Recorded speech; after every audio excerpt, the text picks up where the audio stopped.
Our practice generally is we don't do screen sharing without prior arrangement, but we can certainly do it if absolutely necessary. As required, all votes will be taken by roll call. In the event of any technical difficulties, i.e. Zoom becoming unavailable, all matters on the agenda that have not been heard will be automatically continued in the next Bruce Freeman Rail Trail Advisory Committee meeting. At this time, I would like to ask the committee members to introduce themselves. I'm Richard Follinger, co-chair of the committee. Carol, you're muted.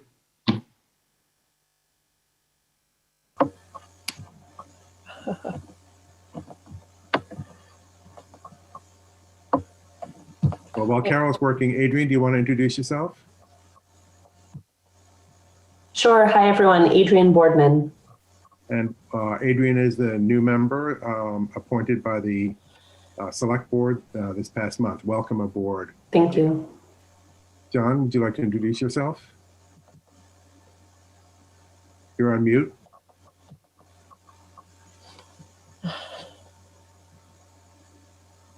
Marshall, why are you cutting me off?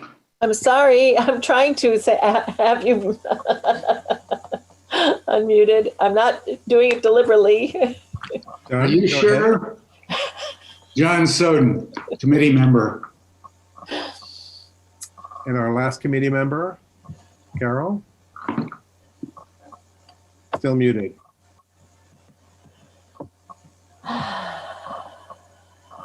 All I can do is ask her to unmute. There you go. Go ahead, Carol. Oh, you just turned it off again. Start again. Okay, here I am. But you are? Yeah, You I are? am Carol Steele. Carol Can you? Steele. Sorry. I called you Carol Soden. Yes, I know, because we have John Soden. We have 5 members. That constitutes a quorum for the Bruce Freeman Rail Trail Committee. The minutes for tonight's meeting will be taken by Richard Follander, my co-chair. Richard, thank you for doing that tonight. Our first agenda item is to approve the minutes from prior meetings. And before I do that, I need to give a brief explanation of what we need to do. As some of you may be aware, the November meeting of this committee was canceled due to there not being sufficient members to make a quorum. Tonight, we do have a quorum. It is also the case that we did not have a quorum for our October meeting.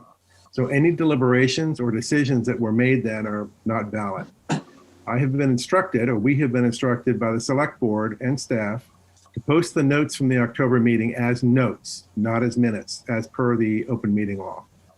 And we need to bring the agenda items from October forward to a future meeting for a full and open discussion, and we intend to do that. There's an item on today's agenda to talk about that. Richard and I would like to thank Tanya and Mark Galis of Concord for sending a letter to the select board pointing out the quorum issue. I would ask and encourage anyone that if they have anything that we should be doing differently or have suggestions or things we can do better, we would very much like you to include us in those letters. We're here to serve the town, and we are passionate about the work we're doing as a committee and looking forward to our work going forward. So the first agenda item is approving the meeting minutes. There are 3 items to deal with. The first is to approve the minutes from our September 3rd, 2020 meeting, now that we have a quorum to do that, and we had a quorum at the September meeting. The minutes have been shared among committee members, and I think they're also online. Can we have a motion? Are there any questions or changes to the minutes that the committee members want to make? Can we have a motion to approve the minutes? I move we approve the minutes of September 3rd. Thank you. Second? I second it. Thank you. Now a roll call vote. I'll start with Richard. Approve or not? Is that a yes, Richard? Okay. Adrienne? Approve. Thank you. Was Adrian a member at September? Excuse me? Was Adrian a member of the board in September? Please identify yourself. Who's asking the question? My name is Jim Coutray. Okay. Hi, Jim. Hi. Was Adrian a member in September because she's announced as being a new appointee? She is a new appointee. That's correct. And she would need to abstain if she wasn't a member in No, September. no, she does not. Why, Marcia, would that be true? Anyone who, because we did not otherwise have a quorum. So any member can approve minutes. They do not need to abstain. Was she a member in September? She was not, No. and she doesn't need to have been a member. This frequently happens when we have committee members rotate off and new members come on. Minutes will be then heard. A member does not necessarily have to have attended the meeting in order to be able to approve the minutes. Thank you And for an answer, Marcia. Is that a sufficient answer for you, Jim? Marcia answered as she chose to answer. I do not believe it's appropriate that someone that does not attend a meeting can approve the minutes of that meeting, but that apparently is not the practice that the town is using at this point. Okay, your comment will be so noted in the minutes for today, Jim.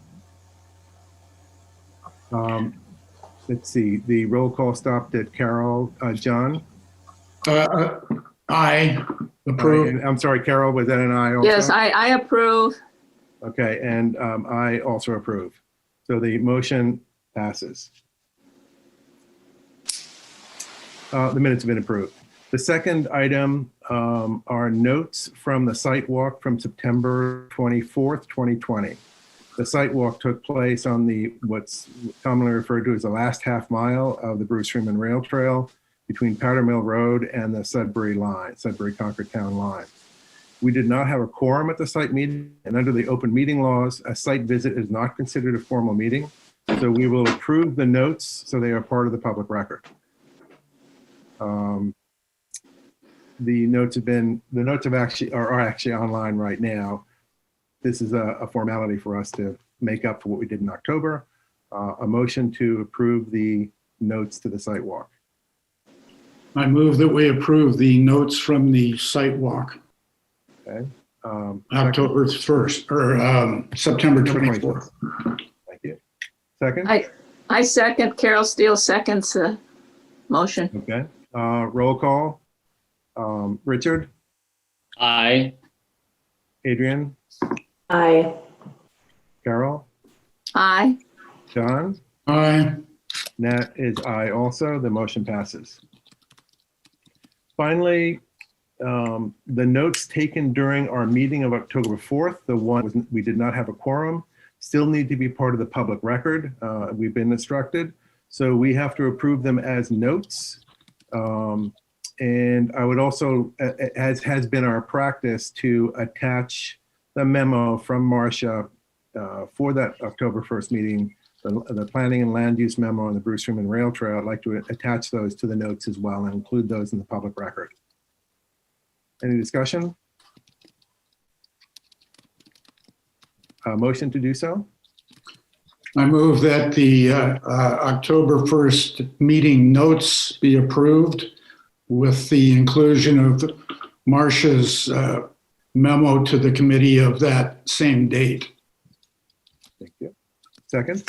I second the motion. Roll call, Richard? Aye. Adrian? Aye. Carol? Aye. John? Aye. And Nat, aye also. The motion passes. Next item on the agenda is just a quick welcome to Adrian Boardman. We don't have any cake or anything to welcome you, but we really appreciate you stepping up, and you've been appointed to the committee for the standard 3-year term. And Richard and I, as chairs, will welcome you on board, and thank you very much for being here. Next item on the agenda is the town update memo to the Bruce Freeman Rail Trail Committee from Marcia. Marcia, would you like to go ahead and give us a summary of that update? What I'd like to do is share my screen, and I'll read through it since we were unable to get it posted on the website today. It will be up tomorrow. Thank you, Marcia.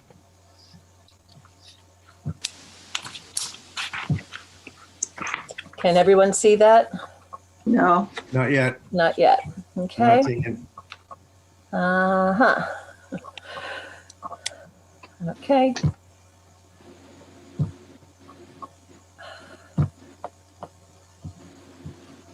Marcia, I also have a copy of it that I could bring up. I don't know if mine would.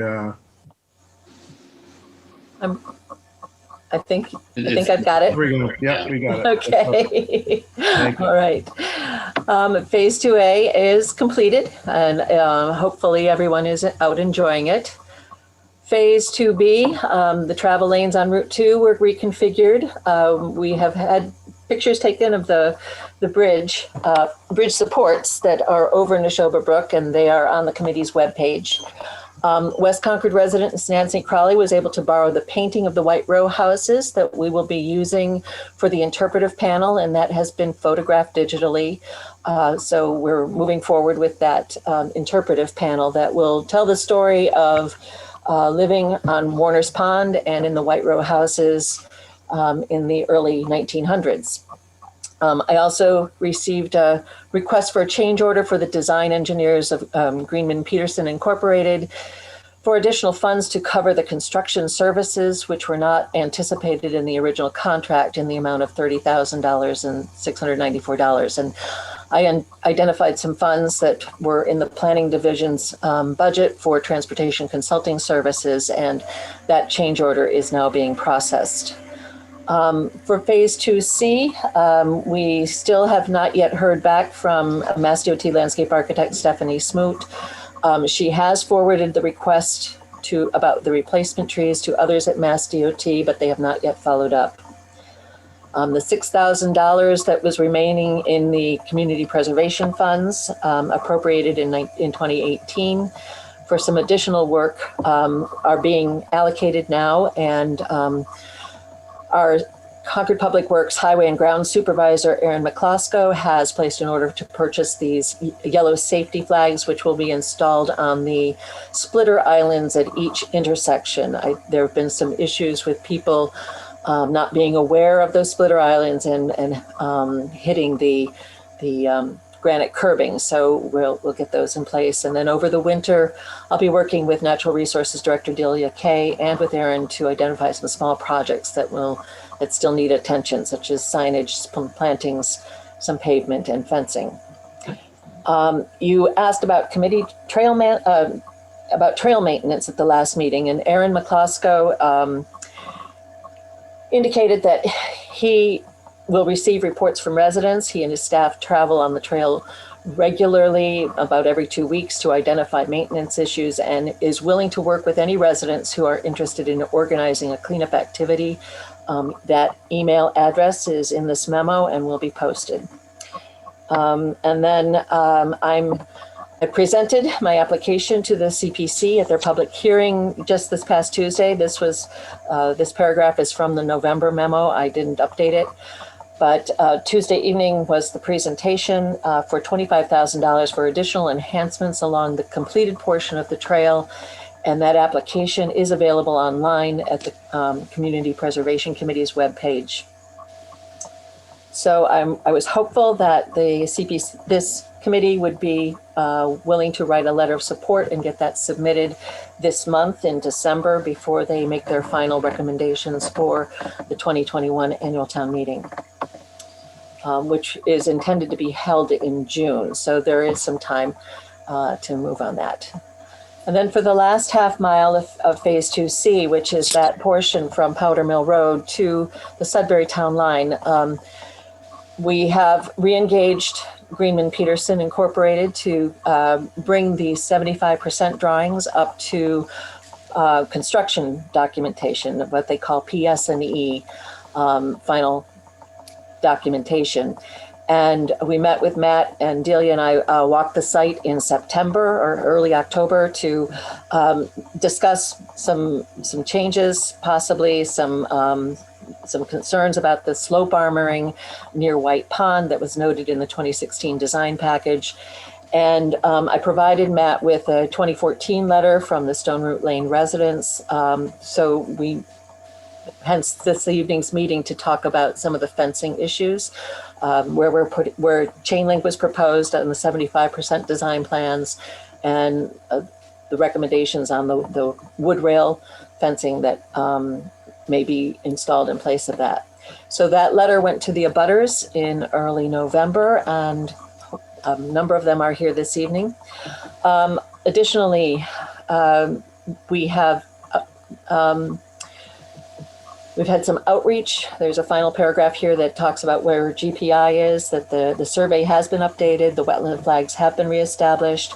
We're waiting for the subcontractor and our wetland specialist from Marty Nover, who did the initial presentation to verify these wetland flags, to prepare the notice of intent and submit that to our Natural Resources Commission, possibly in December or early January.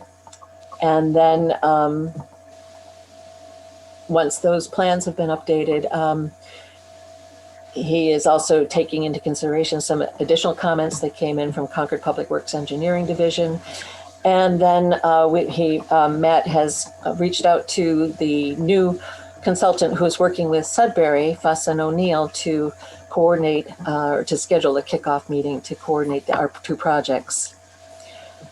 Phase 2D, we learned from Len Simon, a Sudbury resident, that acquisition for the CSX land was approved at the Sudbury election in early November by a vote of more than 2-1, which is excellent. So they've been working on acquiring the CSX right-of-way, which will allow the Bruce Freeman Rail Trail to be extended southerly from Route 20.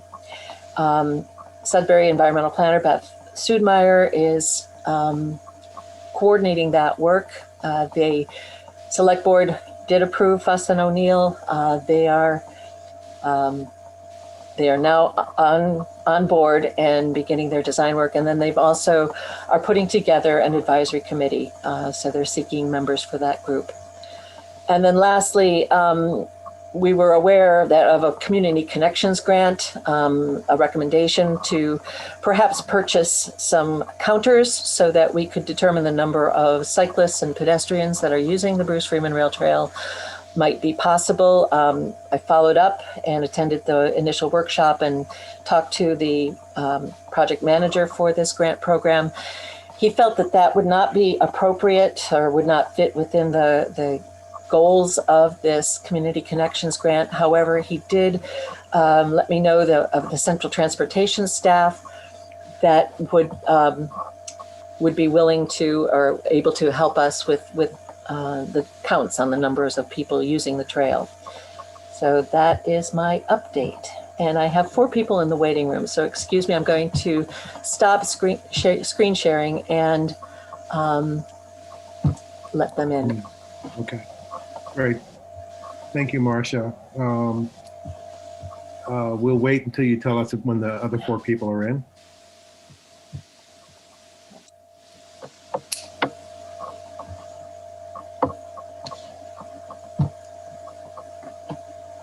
Thank you everyone for your patience also. We're not only somewhat new chairs at doing this, but we're also trying to deal with the technology during these challenging times. So I appreciate everybody's patience who's here. Are the new people on board, Marcia? Everyone is in or is in the process of coming in. Welcome to the new folks who joined from the waiting room. We are now have just finished the town update memo. Again, that will be available online for those of you who want to read it. And Marcia, thank you for your work in putting that together.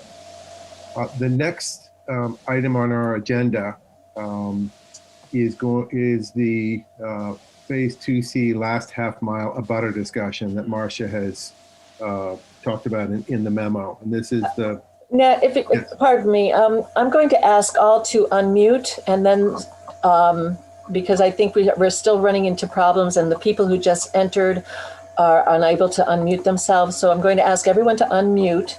And then if they could mute themselves, except for the committee members, I think that would be helpful. that So, would be great. I should also wait till we're ready to go.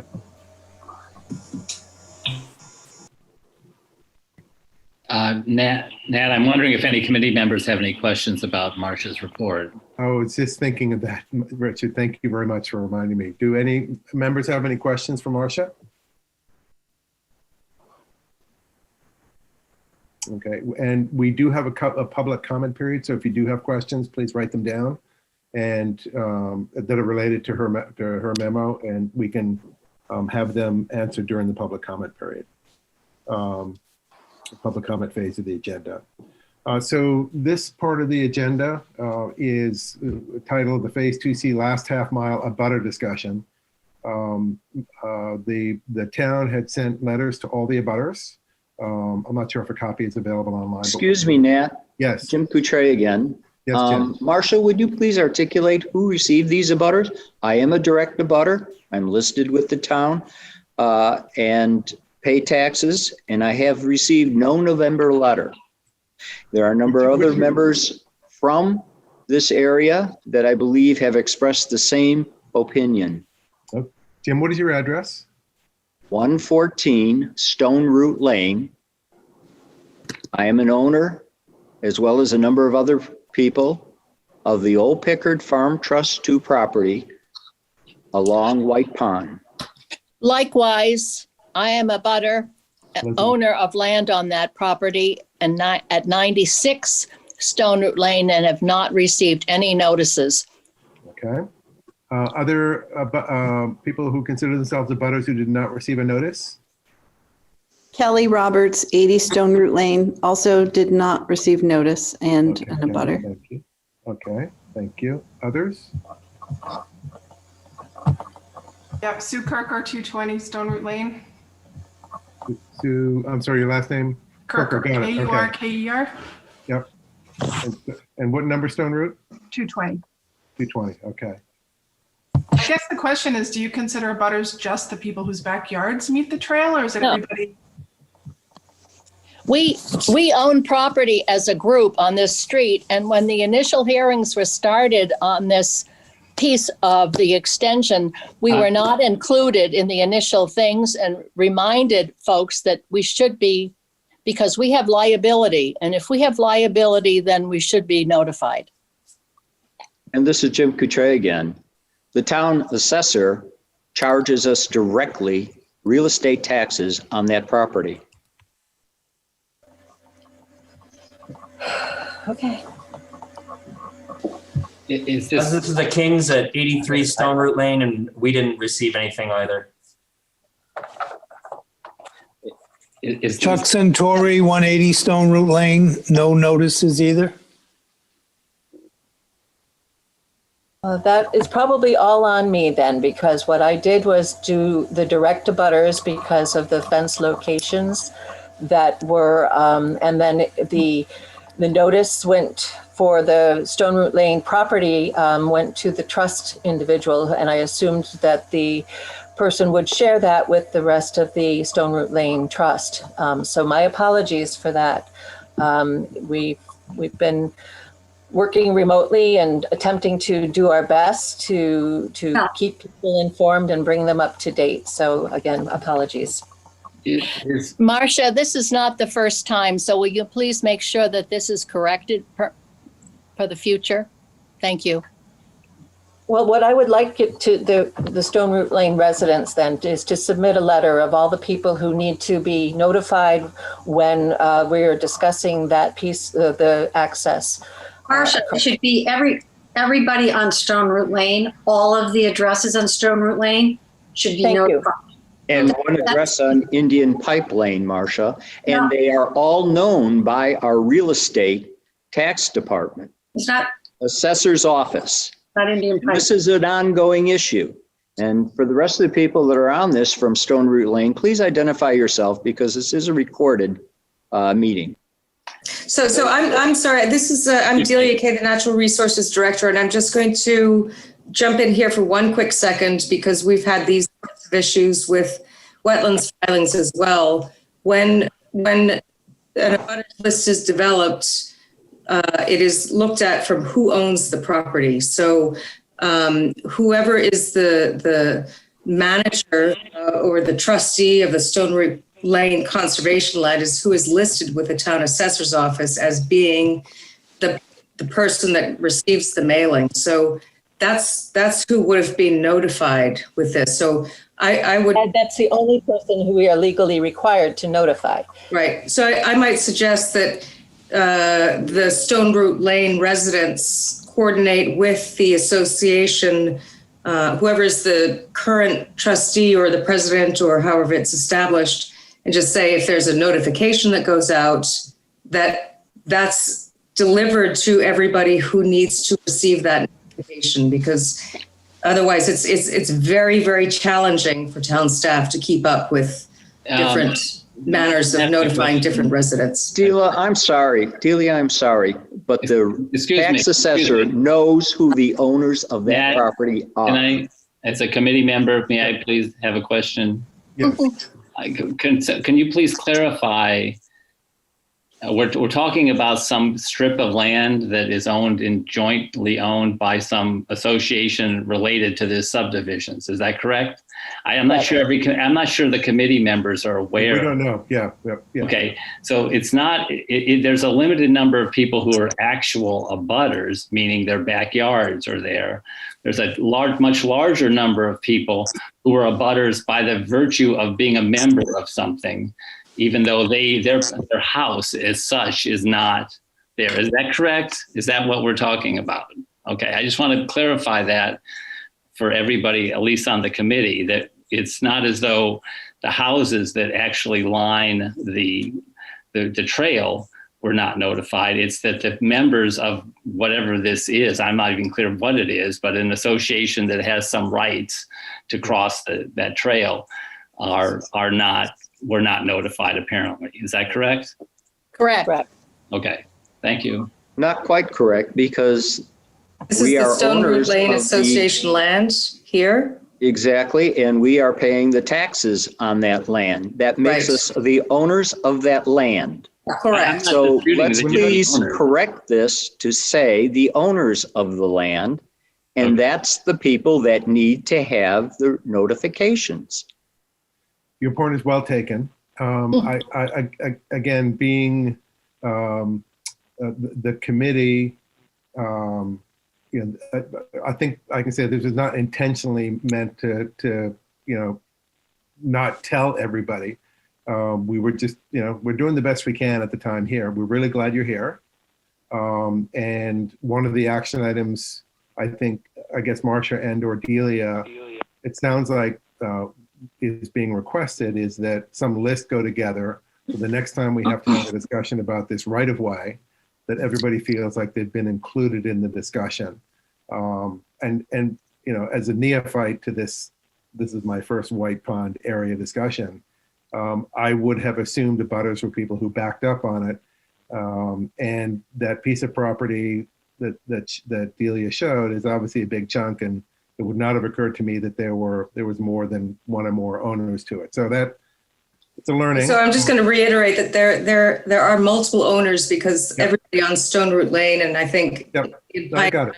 But I think the responsibility for notification falls with whoever's listed in the assessor's list. I mean, we notify people based on who the assessors tell us is the owner or the manager of the parcel.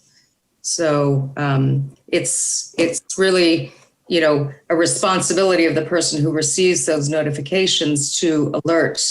And who is that person? Do we know? So just looking very quickly at this, it is listed as Old Pickard Farms Trust, care of Ellen Glendon. And that changes, every couple of years. Is Ellen here at this meeting? Yes, I am here.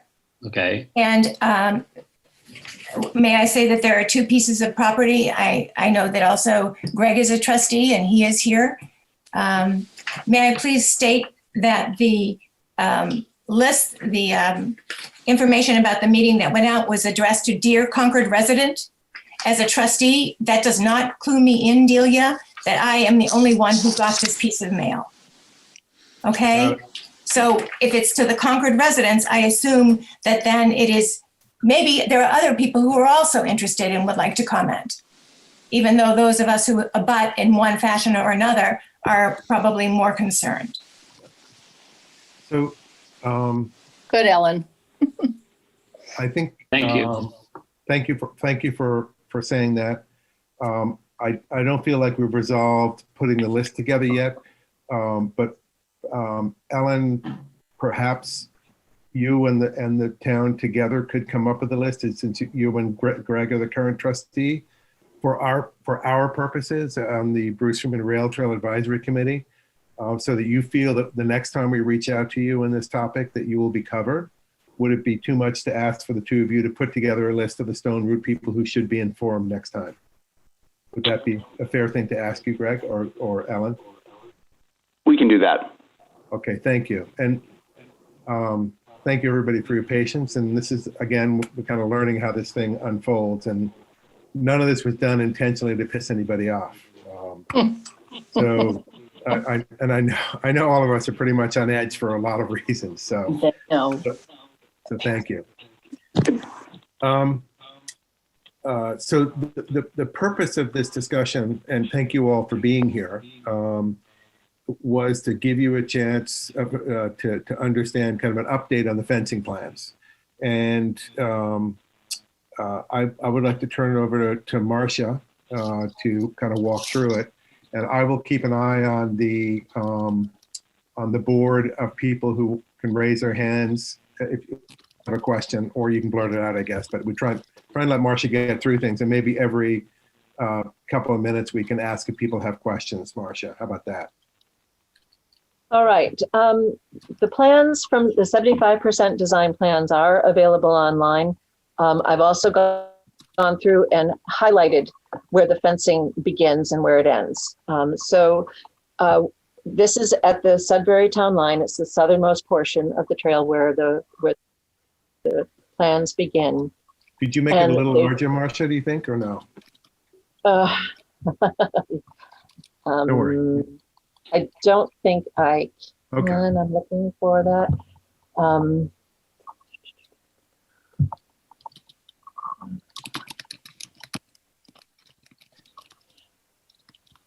If I move you, let's see if I can do that. Nope, I'm okay. Unable to access. Oh, maybe I can here. Yes. All right. You want it enlarged? I think it'd be a little easier for folks to read. Okay. There we go. Is that better? Yes. Okay. So the proposed 48-inch three-rail timber fence would begin at the town line on the westerly side of the trail. There would be no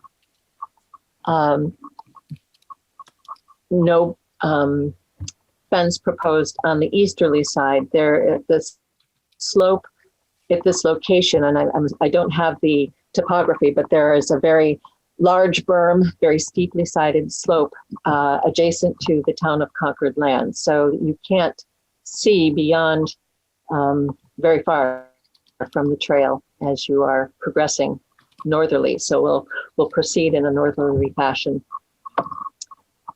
And it continues, the 3-foot or the 4-foot rail continues to an area adjacent to the Holmes property, 211 Stone Route Lane. You can see that at the on the westerly side of the property. And then we continue to our next sheet.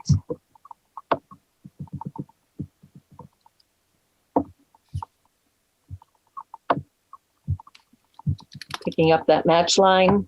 There is a proposed gate in the fence that would have to be installed by the abutters if they're interested. It's by others, but they're back in 2014, 15, and 16 when other members of the Bruce Freeman Rail Trail Advisory Committee were meeting with residents in the Stone Root Lane neighborhood. They identified various locations where gates would be desired.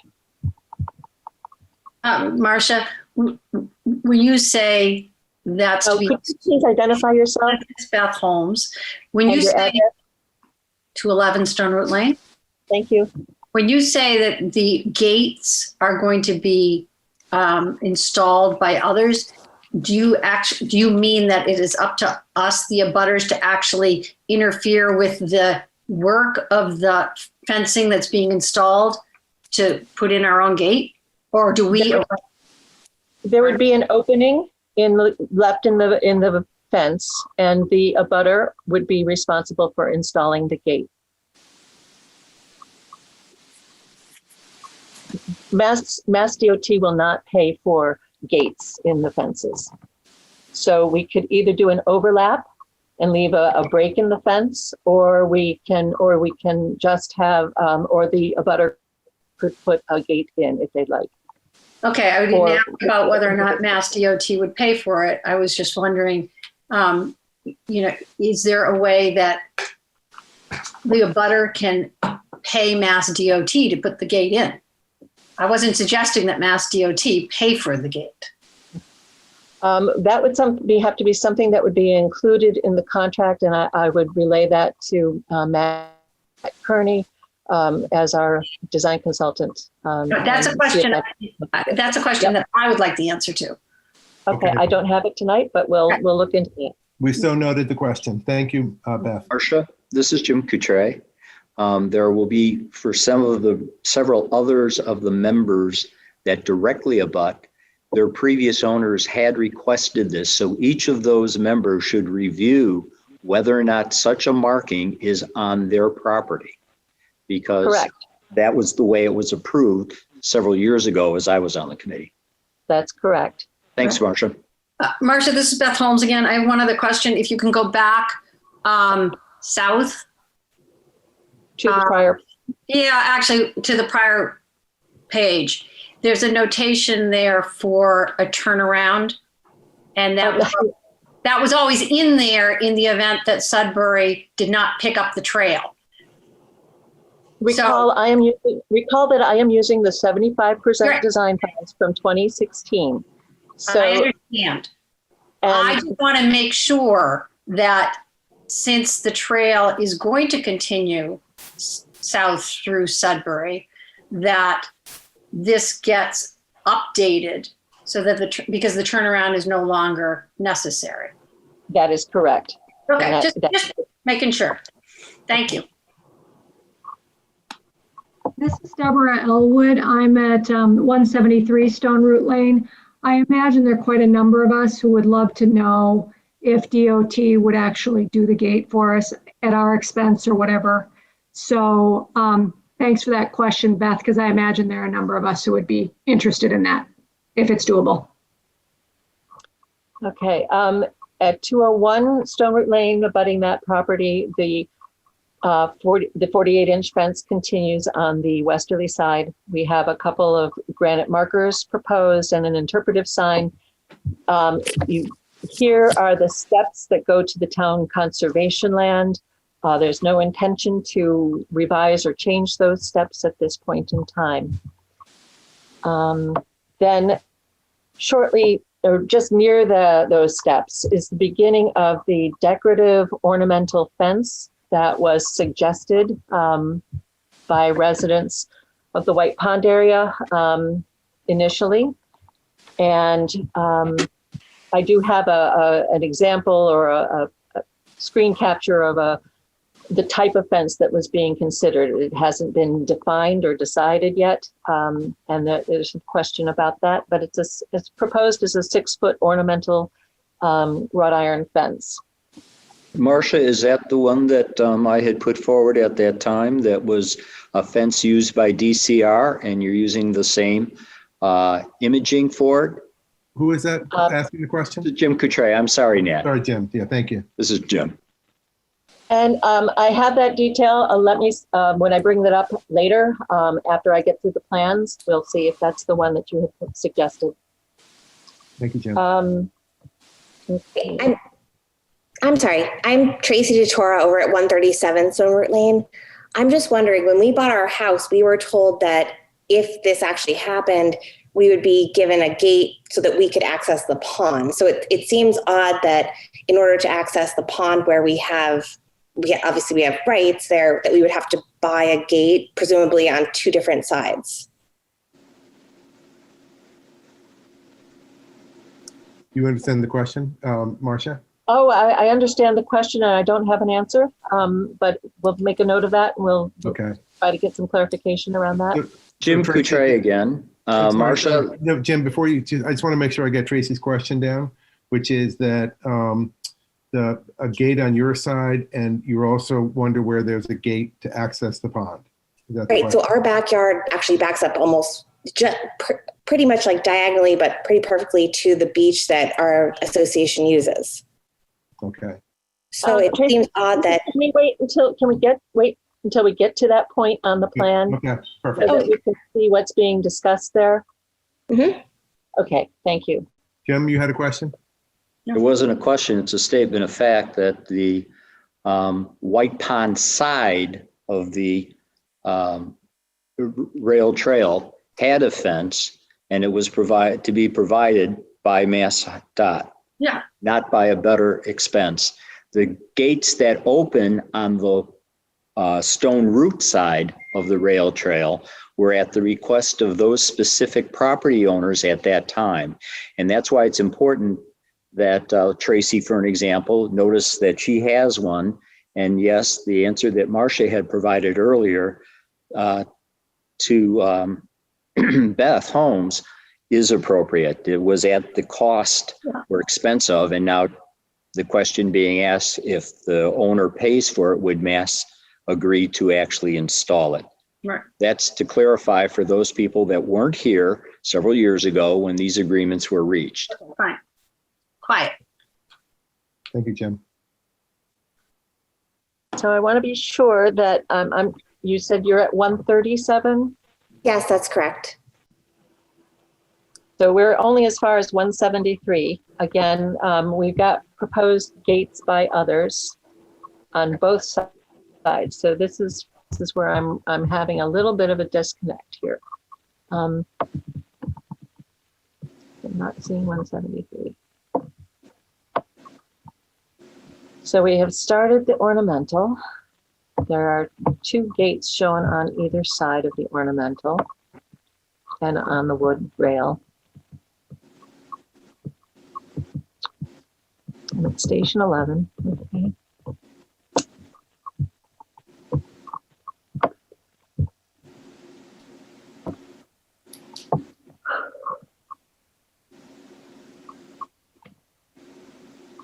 And I'm not seeing the gates, Jim, that you had referenced. I see two gates. If you follow my cursor, they're nearest between station 11 and 12. There are two gates on either side with proposed gates. That's 173, right? 173 is right across from that. On the upper left. But she said she was at 137. That's why I'm having a little. Got it.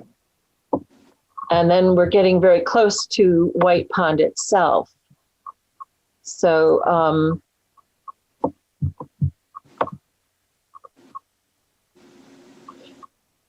unless this property here is 137 and is not labeled as such.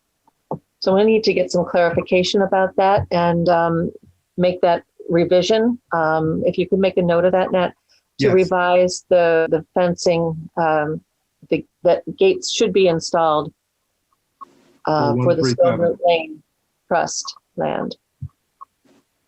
Across from 137, is that correct? Well, it's in that vicinity, probably between the two. I'm assuming, looking at this, that this was the proposed gate. This may be the wrong location for them. There's a path over here that leads down toward White Pond. Maybe align that with that. We'll need to take a closer look at the topography and make sure that we have the right location for those gates. Excuse me, this is Mark Kalis. Looking at the GIS, I think it's the 137 is what's showing up in the upper right-hand corner. Across from the armory? Is that what you? The one that says water supply alterations on the map, I think that's 137 based on the shapes I see on the GIS. But you know, obviously has to be checked. Sorry. Right. Yeah. Thank you, Mark. I've made a note of that, Marcia. Thank you. So our ornamental fencing is continuing along the along White Pine itself. And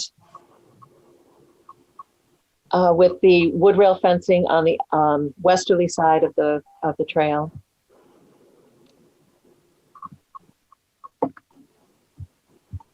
This is where the armoring of the slope was proposed, and that will be discussed further with the Natural Resources Commission on the need for that, is to see if there's some alternatives.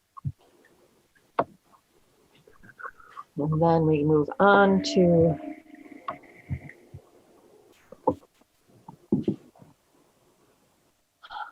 we are near Mitchell Ave. This is the right of way for Mitchell Ave on the White Pond side. The decorative fence ends at this location, which is about 1,700 feet in from the Sudbury town line.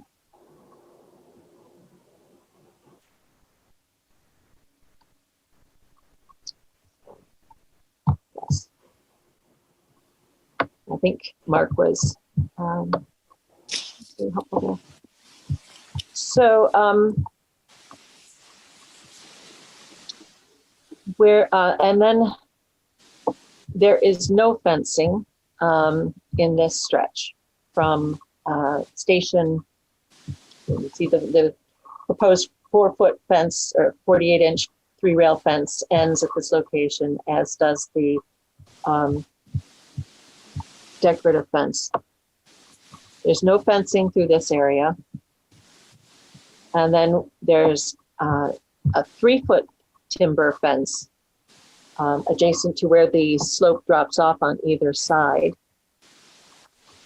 And this is a proposed timber rail fence. Starts and ends. And then we have a chain link fence that's proposed behind 65 Stone Root Lane, but offset from the trail itself.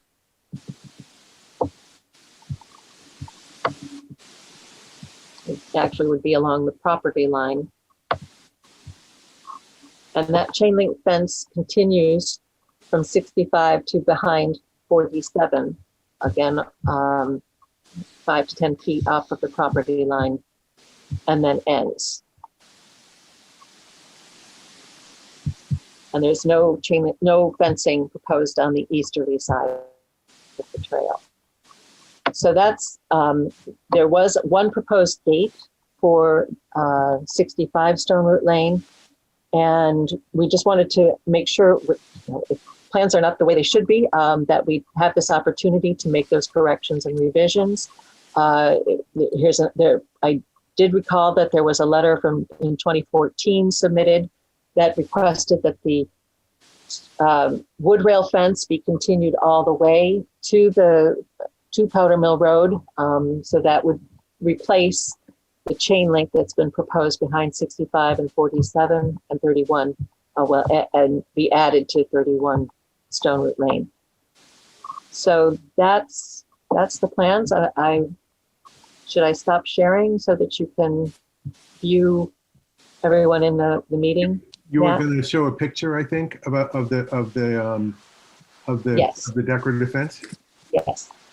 Marcia, can I ask a quick question? I'm John DeVajan. I'm at 31 Stone Root Lane. Can you restate what you just mentioned about the chain link fence? Because I do remember we talked about it extending, but you just mentioned something there about it. The plans do not show the chain link fence along 31 Stone Root Lane. So if you would like it to be added, or if you would prefer to have just the 4-foot wooden fence that would be closer to the trail itself, those would be the two options. Okay, how do I go about notifying you of that? Well, I think something in writing to the Bruce Freeman Rail Trail Advisory Committee would be very useful. Then we would have the record. But this meeting is being recorded, so we can make a note of it if that was something you'd want to see. Okay, I'd like to extend the chain link fence. Past 31 Stone Root. That's right. Thank you. Okay. Is there any thought? Excuse me? Go ahead. Yep. Hello, Josh Galper, 65 Stone Root Lane. On the matter of the chain link fence or whatever kind of metal fence, in 2012, in fact, a group of us submitted a letter to Judy LaRocca requesting that a fence run from 13 Stone Root Lane to 109. So we have submitted that documentation. Okay. Okay, so from 13 Stone Root to 109 Stone Root, was it a wooden fence or a chain link fence that you wanted? At the time we requested a chain link fence, that's what the letter says. I actually sort of rather like the look of the fence that Marcia has proposed as opposed to what we included in the letter. Oh, this one right here in the picture? Yes, in the picture. Excuse me, Josh, this is Jim Coutray. That's not the chain link fence she's talking about. That's the decorative fence that exists at the DCR property that we got the approval of to march forward. You are on the other side of the rail trail, and that was either a chain link fence by request or the standard wooden fence that I think was 48 inches tall. Is that correct, Marcia? That is correct. In that case, yes, we're talking about the chain link fence then, and we included a picture at the time in the letter that we submitted to Judy LaRocca. I do believe that we would like the option, at least we at 65 Stone Root Lane would like to continue to have the option for a gate, for a proposed gate. The question I have, based on the letter that you submitted, do you want the chain link? If chain link, it's going to be at the property line. If it's the wood rail, it would be close to the trail itself. We can't do both. So if you had your preference, which would be your preference? Speaking only for my family, the preference would be the chain link fence. The reason is that we do get people who cross our property from Stone Root Lane to the trail, heading to the pond. And so we would like to not have that. So Marcia, for the group of property owners who are on the west side near where the chain link fence is the number 13 through 109, do all of them need to inform you as a group this is what they want? Well, what's the process you want? I think that's the letter I discovered going through the records and actually submitted to the design engineer. So it appears that they would prefer to have just chain link at 65. I think we should, just reaffirm that that's what all these abutters want.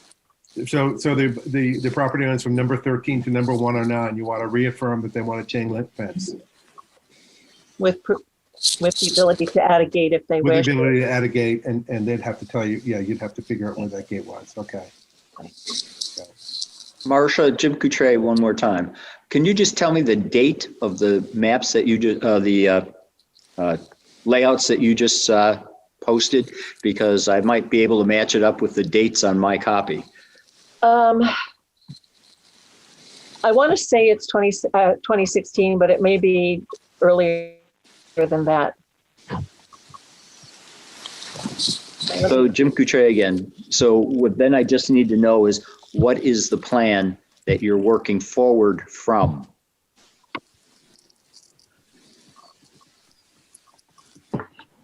Do you want the date of the plan? Well, we as I said, we have re-engaged with Greenman Peterson. They are updating the plans. Information from this meeting will be transmitted to them so that they can have those plans finalized with the information from the abutters. So that this is a very valuable opportunity and meeting. And once we have those final plans, we would then have a chance to re-examine them, make sure everything is correct and up to date for what we need. Certainly, I can understand. This is Jim Coutre. I can certainly understand that, Marcia, and it's very good. However, I need to know what you're starting with from which this meeting might make changes. Well, we're starting with the 75% design submittal. There is no date on the plan, Jim, so I can't help you there. This is what is posted on the town's website for the 75% design. It was in 2016 that we had these plans, and we were updating them and getting them finalized so that we could go to construction drawings. And that is when the stretch from Powder Mill Road South was removed from the final PS&E plans. Okay, so Marcia, Jim Coutre again, that means that the plan that you're going to work from is on the website correctly today. This plan is on the website that we went through today. This is all that we have for Powder Mill Road South. We do not have final PS&E plans. They're being developed. So Marcia, why don't we include in the minutes a link to the plan, a link to the wherever it is on the website, just so people can refer back to it. Is that okay? Both sets are these highlighted plans are on your webpage as okay. 75% design plans. Perfect. Okay. Marcia, this is Laura Wilson. Laura Wilson, go ahead. Yes, hi, Laura Wilson. I'm at 67 White Avenue. Yes. Could you please clarify a little bit the decorative fencing, where it extends from vis-a-vis where you can see the pond from the rail trail? Because I wasn't clear where it begins and ends, and there's a lot of interest in people coming down White Avenue to gain access to the trail and coming off the trail into the land that is not supposed to be accessible by pedestrians. Okay.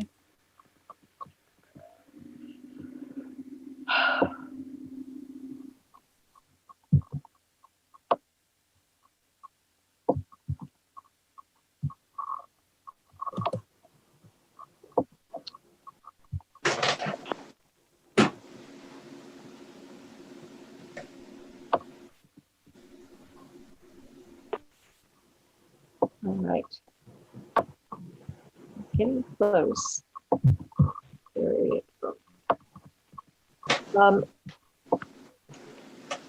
well, the rear of Ken and Dorcas Miller's property is about where the decorative fence begins. And it continues all the way to very close to the stairs that go to the town's conservation land. So it extends where where it's open and you can see the pond, and then along the slope, or the base of the slope, for the berm that separates the rail trail from the town land and White Pond. Is that clear? Okay, so this is Laura Wilson again. So there's a little stairwell that's an access point that it seems to be in a location where there's the arrow at the extension of Dorcas and Ken Miller's property, that people who live on White Avenue and those who also don't use to access the rail trail. So this line that says 18 by 24 interpretive sign, is that where those stairs are, and does that mean that there will be access there, or would there need to be some sort of a gate in that location?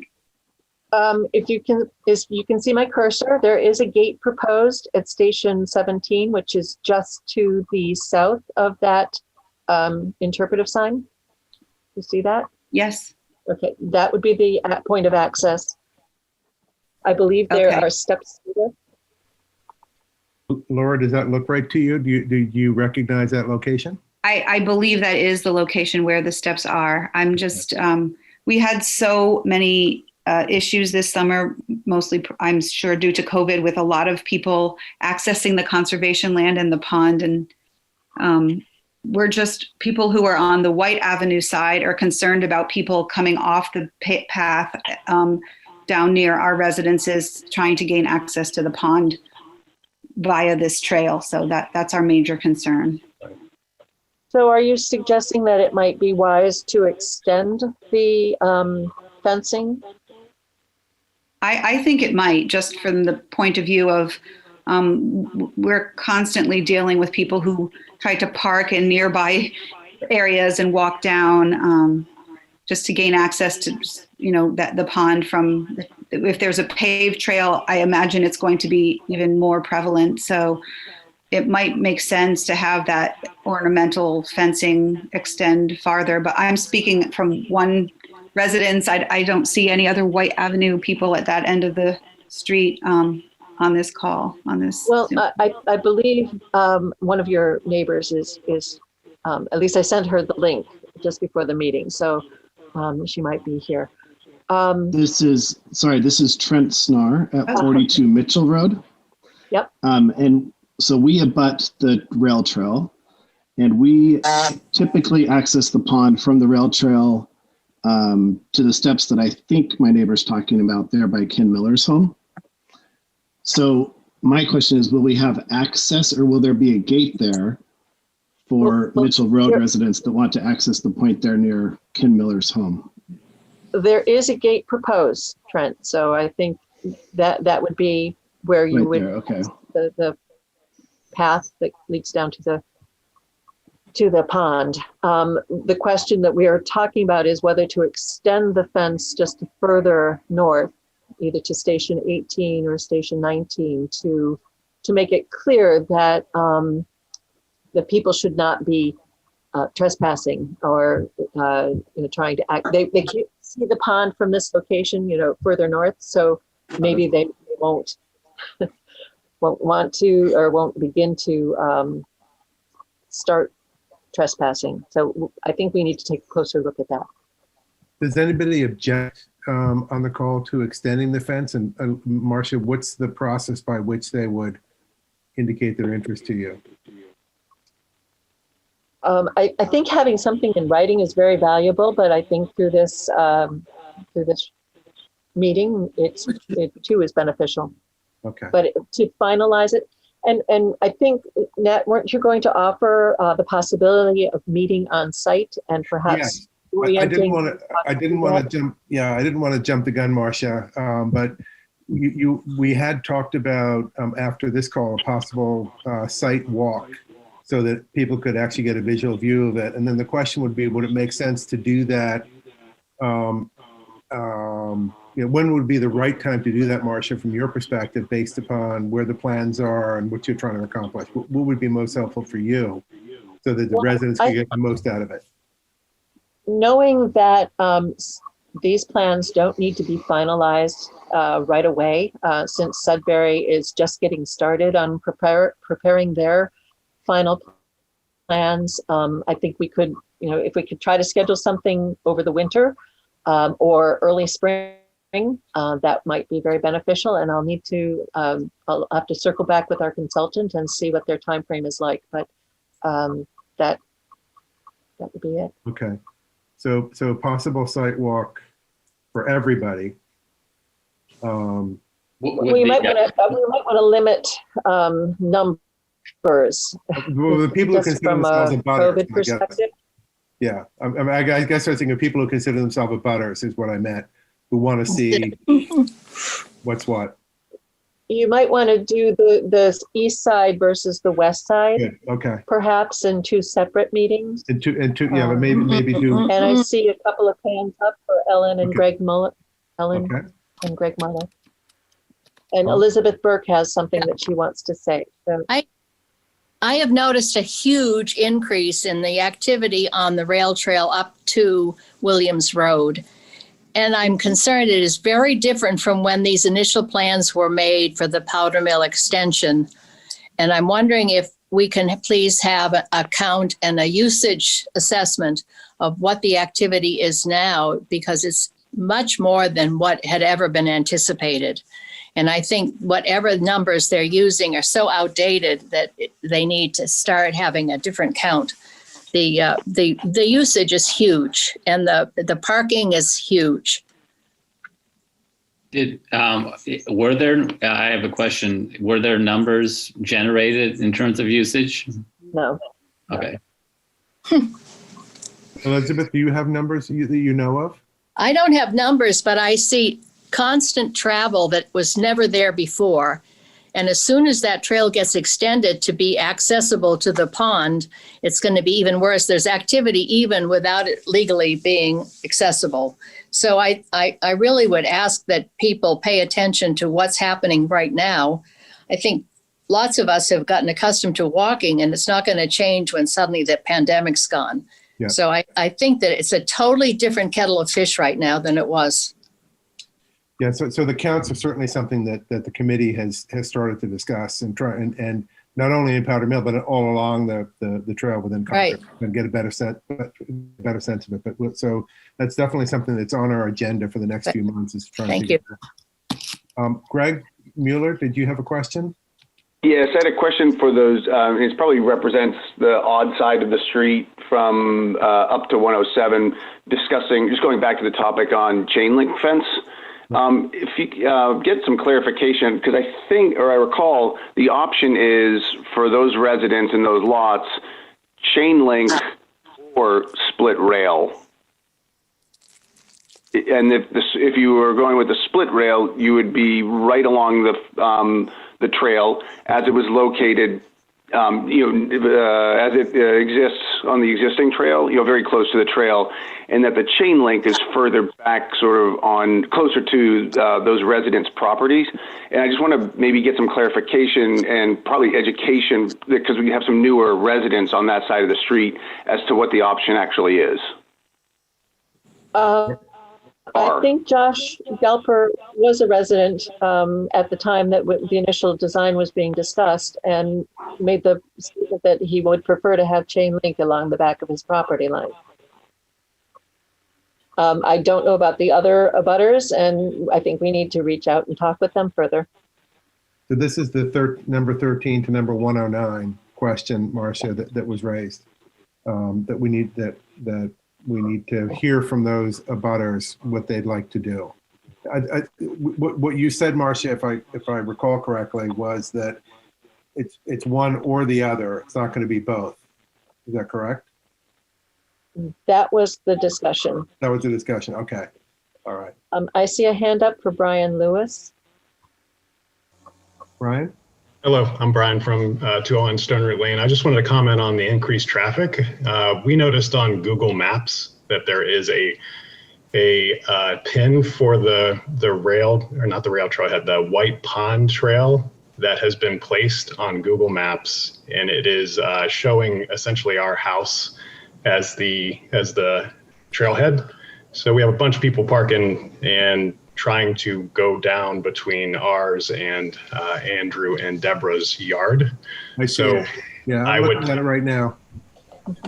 Yep. So I would recommend everyone on the street go and complain about that on Google. There's a way that you can say that it is not an actual thing. And I don't know if the town has any more say with Google Maps, but that would be something that would help decrease the traffic, because there certainly isn't an access point there. Yeah.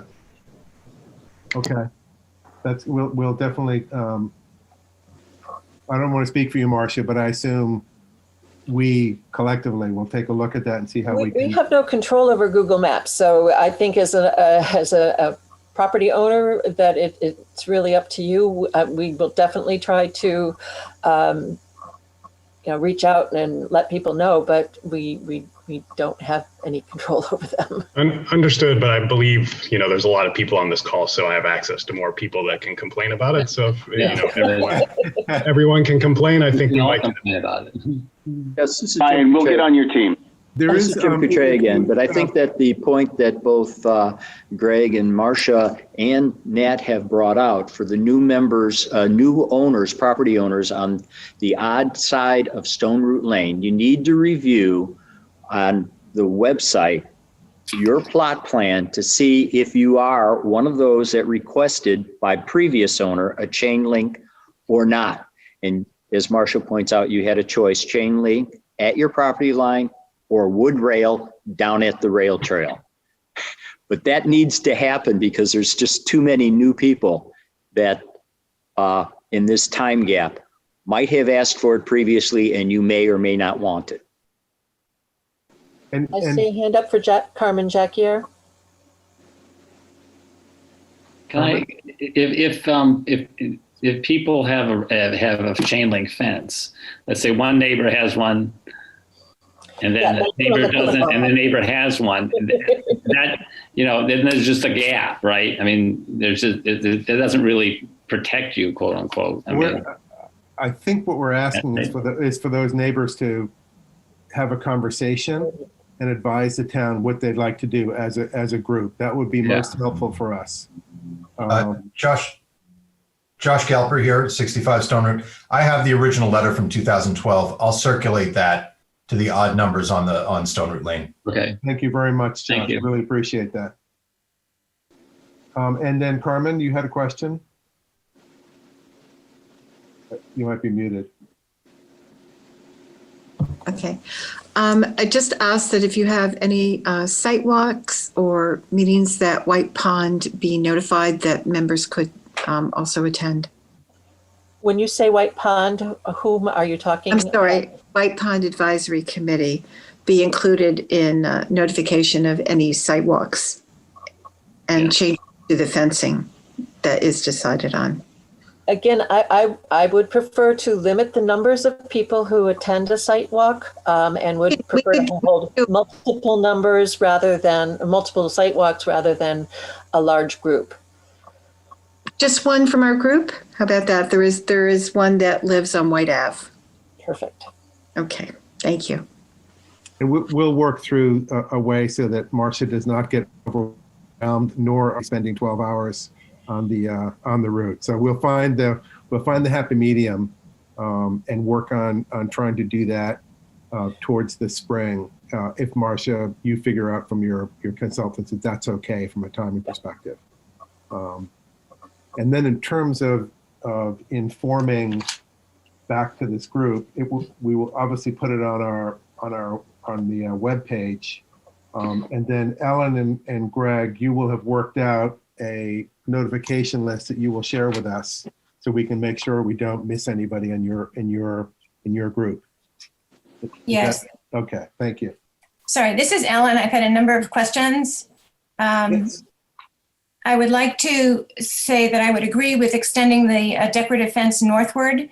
In my experience of watching people over the summer, people have become very creative about finding ways to park and to get down to the pond. Also in the winter, people have discovered different ways to go sledding. And so I think the more that we can do to protect that pond barrier is helpful. Okay. And the other question I had regards to the chain link fence and what was described as a 48-inch fence initially at the Sudbury line seems to have turned into a 36-inch fence at the point of the chain link fence question. No, there's only one place where there's the 36-inch, and that's by the vernal pool that is further north. It's 48-inch the entire length up till where the decorative fence ends, and then the 36 inches is further north of that. Why wouldn't it stay 48 inches? That's a good question, and I don't know the answer to that, but that's what was decided at the 75% design. Again, specifically at the vernal pool, that would be a very important area to protect. So why would we want to lower the barriers to access it. Again, just these were decisions made a few years ago, and good question. And thank you for raising it. Hi, this is Delia Kay, Natural Resources Director. And I think I don't know for sure because I wasn't involved in the conversations about the fencing heights, but in the location where the vernal pool is, it's an incredibly steep slope. So that may have been why the chain link fence was proposed at a lower height in order, I don't know. Wooden fence, yeah, the wooden fence. Yeah, may I just say that the kids love really steep slopes, especially in the winter, or to ride their bikes down. And I have seen both. Also being on the end where a bike came charging at me. So the more we can do to protect those areas, the better. Ellen, what's your address again? I just want to make sure I got it right. Sorry, I'm 64 Stone Root Lane. Thank you. Okay. I'm trying to make sure I catch everything. And you're saying these are mountain bikers that you're seeing going down the hills at the vernal pool? There are sledders in the winter. There are hikers in the summer, and there are any form of bike. Okay.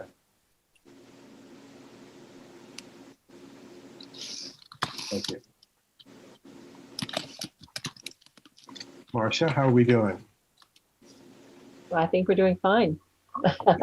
I've heard some good input for this evening, and Now, did we get comments on the ornamental fence? Do we need those to specifically design-wise, or not?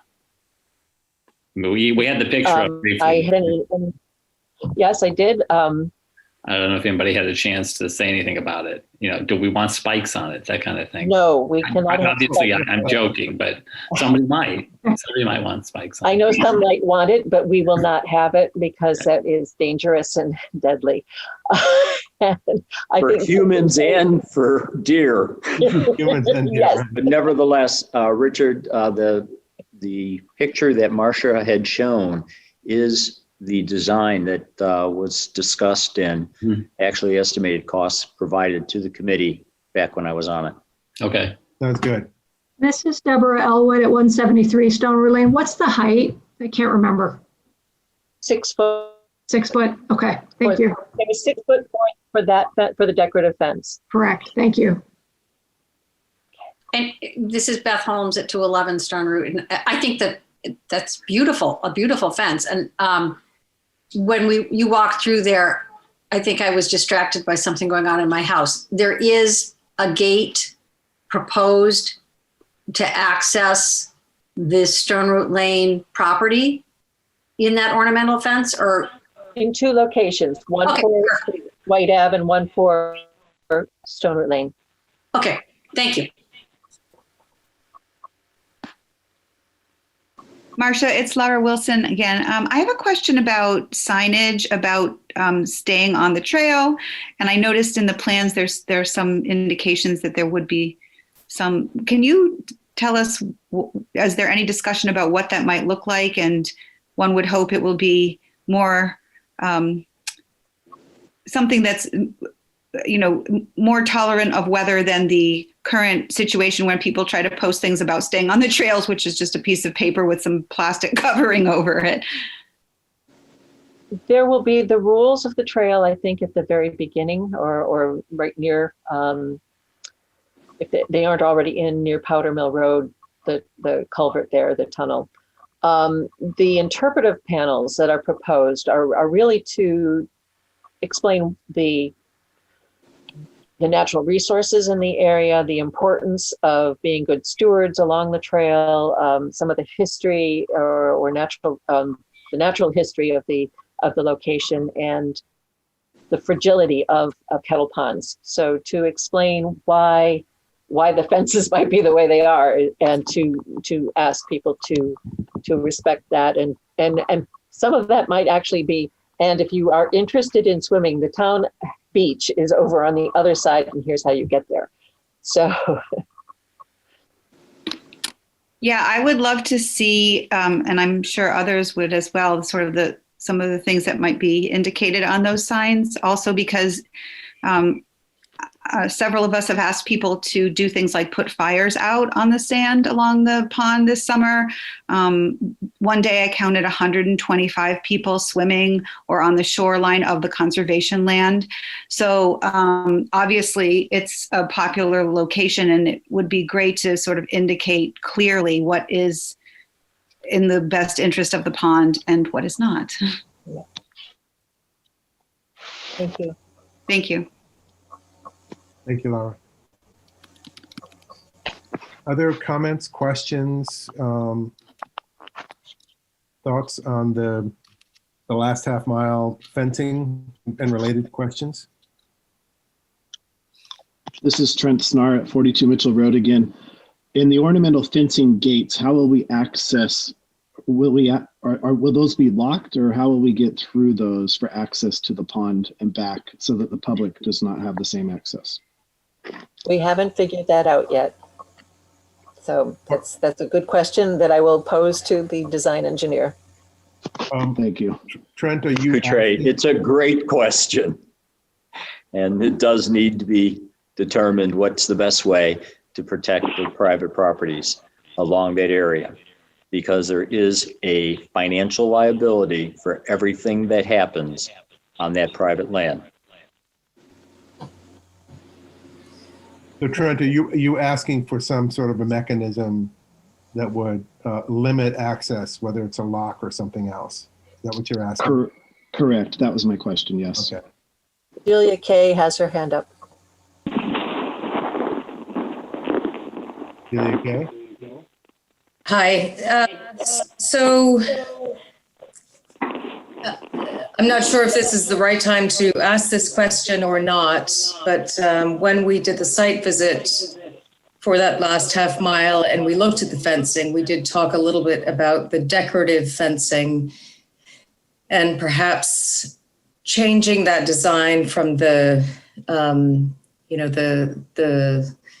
wrought iron straight fencing that's not really a rustic fencing, and perhaps using instead what has been installed at Sachem's Cove, which is a much more, to me, it's much more of a rustic and a woodland appropriate fencing of the 3-rail split rail, which does keep people from, I think, getting through and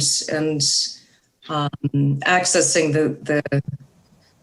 the pond.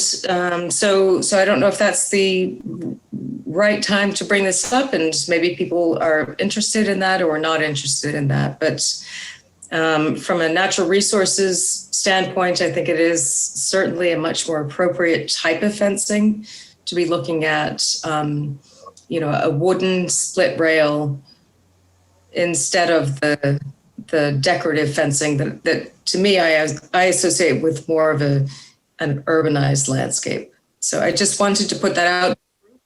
If it's obviously up to the committee and the community to make that decision. Perhaps. Jim Coutray again. Yeah. We've gone through that discussion in many meetings previously, and the community does not get protected with that kind of liability that you, the town, on conservation land have.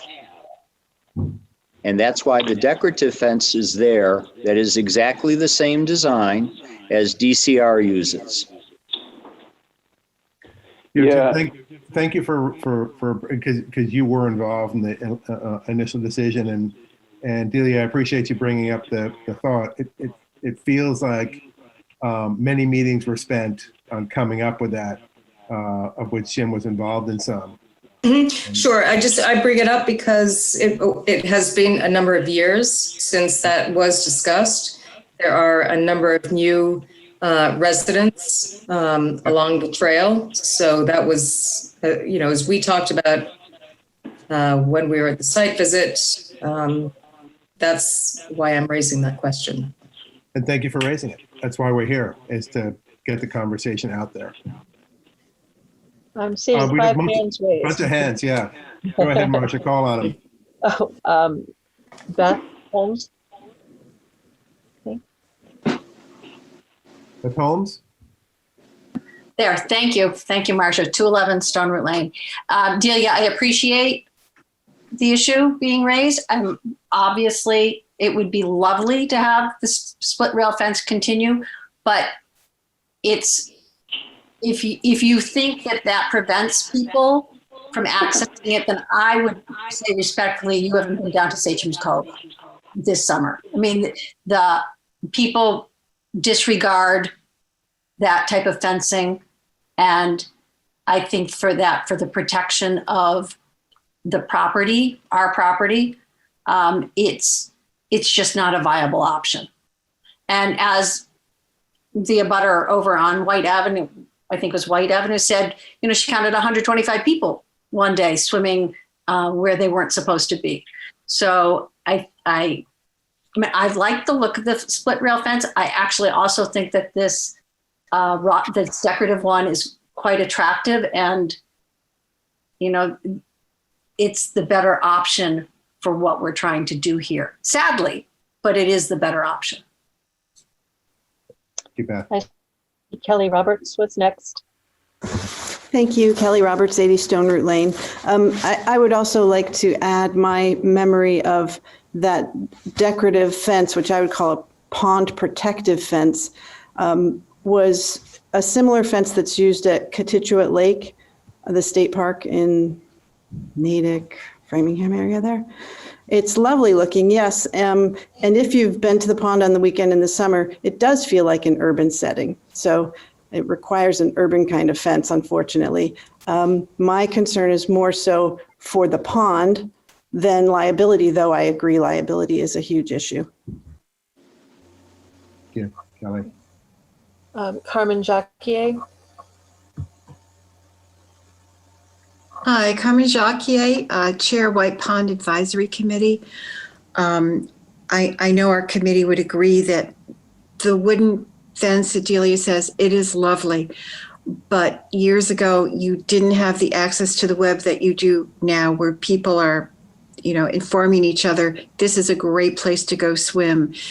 We've counted 175 people down on that end of Satcham's in the summertime. And there's just, unfortunately, we didn't have rangers this year, but even with the rangers, they can't be there 24/7. And the pond does need that fence because people are down there. They have no facilities for bathrooms. The trash in the woods is incredible. So our committee would really want that metal fence there for the good of the pond. And Greg Mueller. Okay.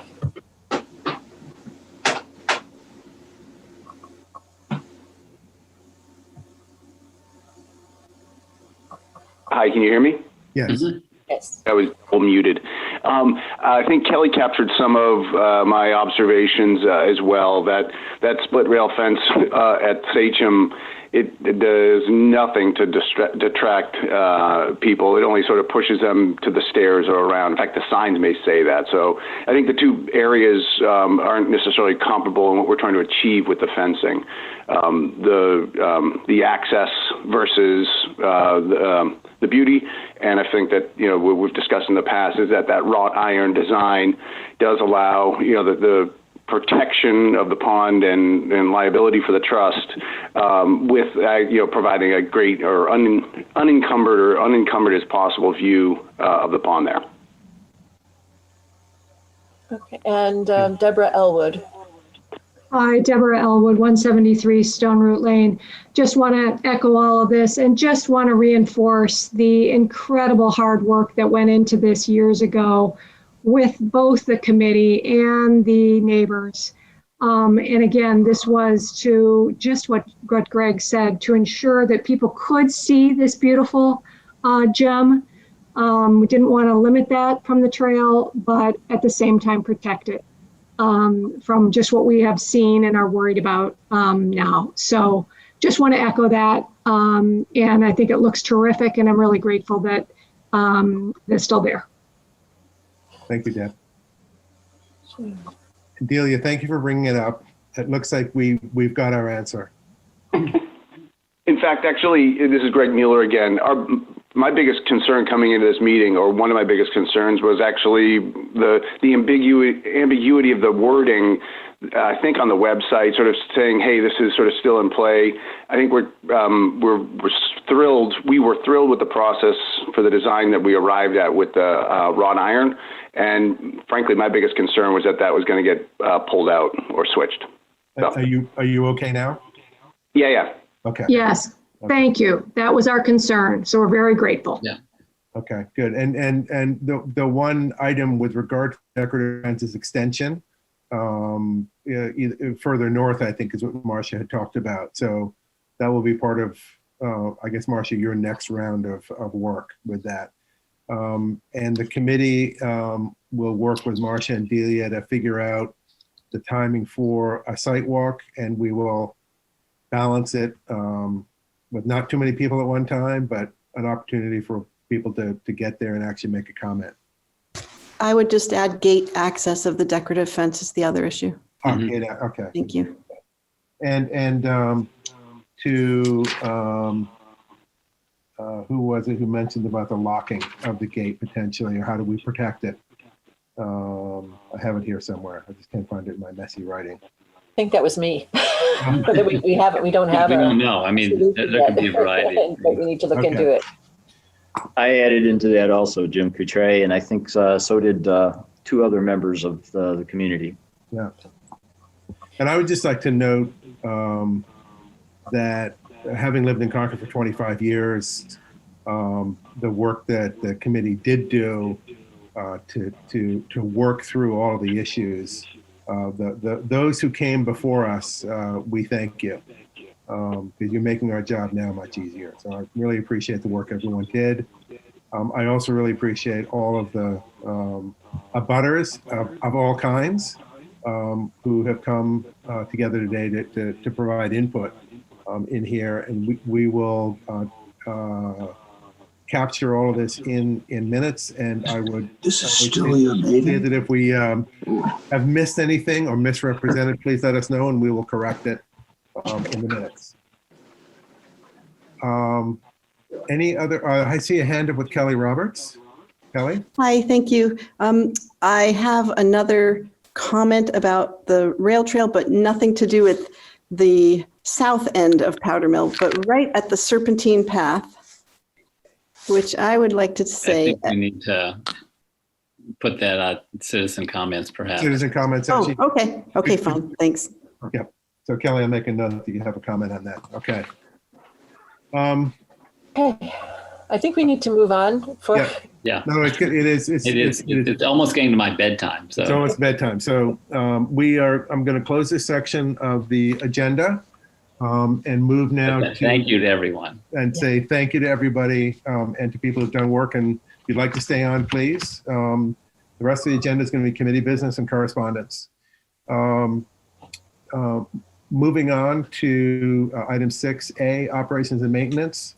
I just want to note, I do ride the trail 2 to 3 times a week. Have been doing it for months. It hasn't helped my weight that much, but I'm sure it's better than it would be. And I just want to give kudos to the town DPW for post-storm cleanup. I'll get there one day and there'll be, a lot of leaves on there, and the next day I ride, it's all cleaned up. So I really appreciate, I'd just like the committee to recognize the work that the town DPW has done to keep the trails open and safe for walkers, riders, and the rest. Any comments from the committee on that?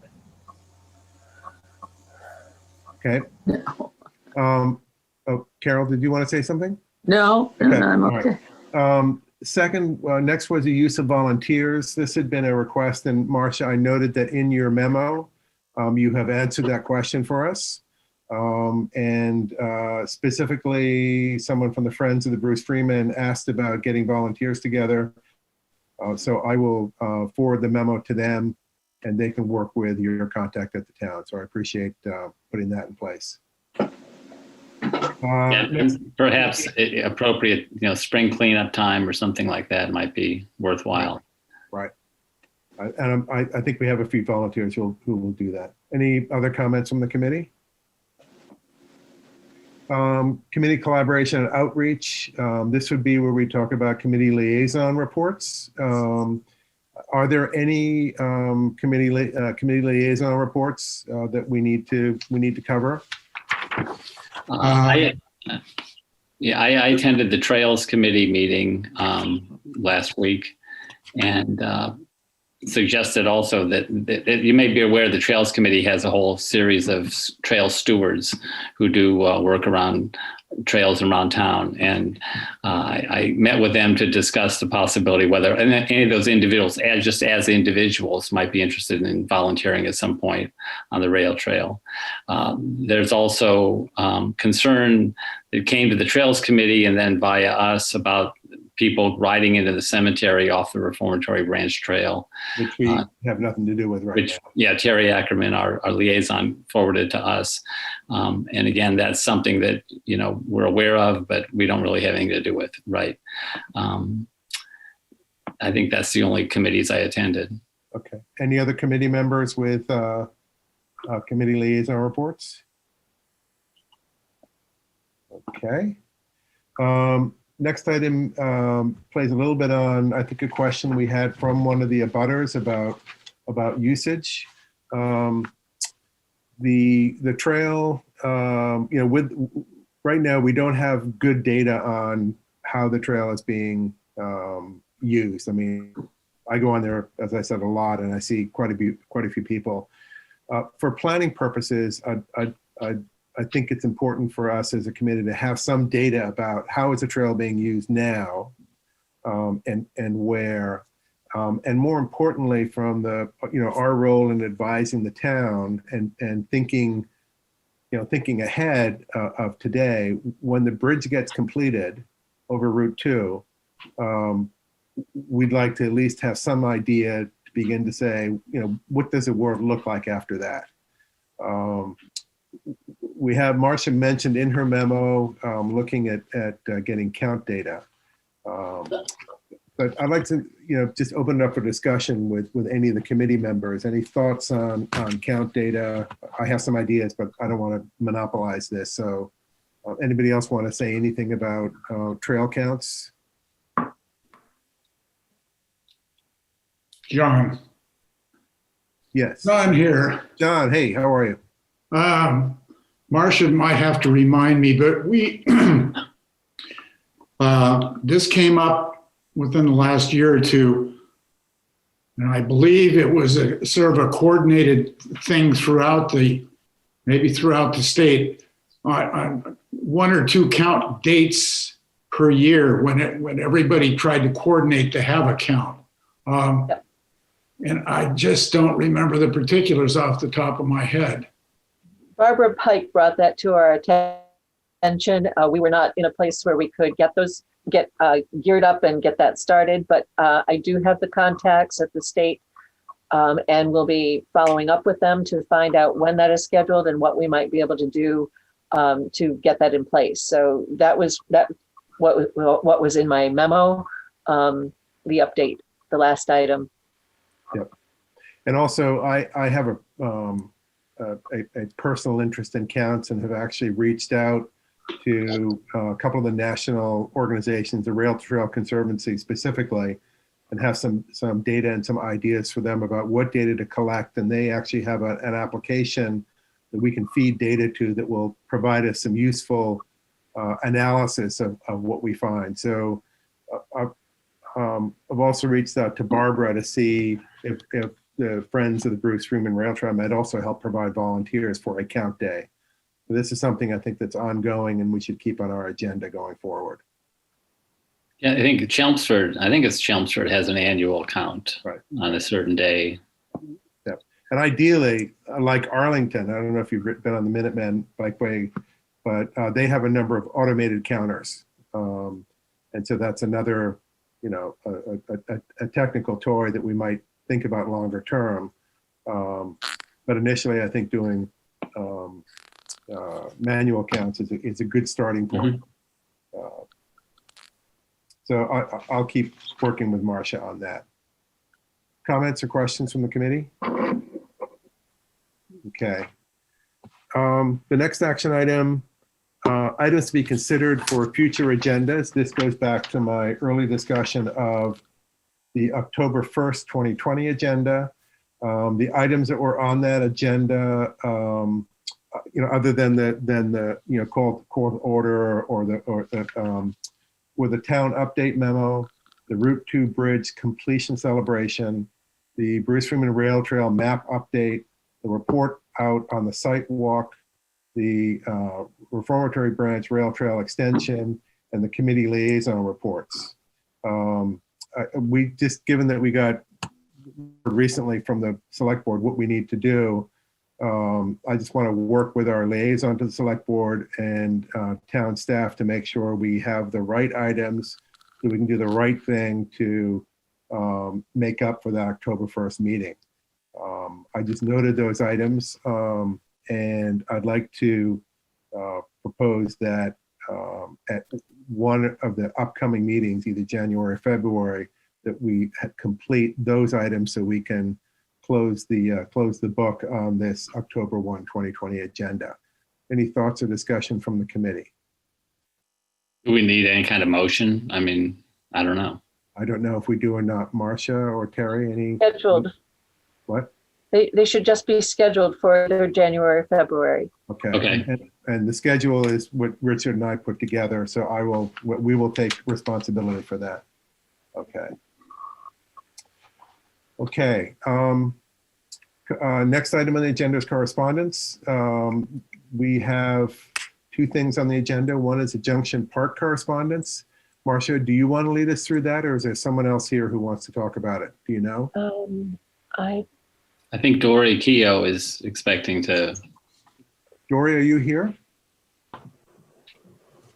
Sorry, I am. Yeah.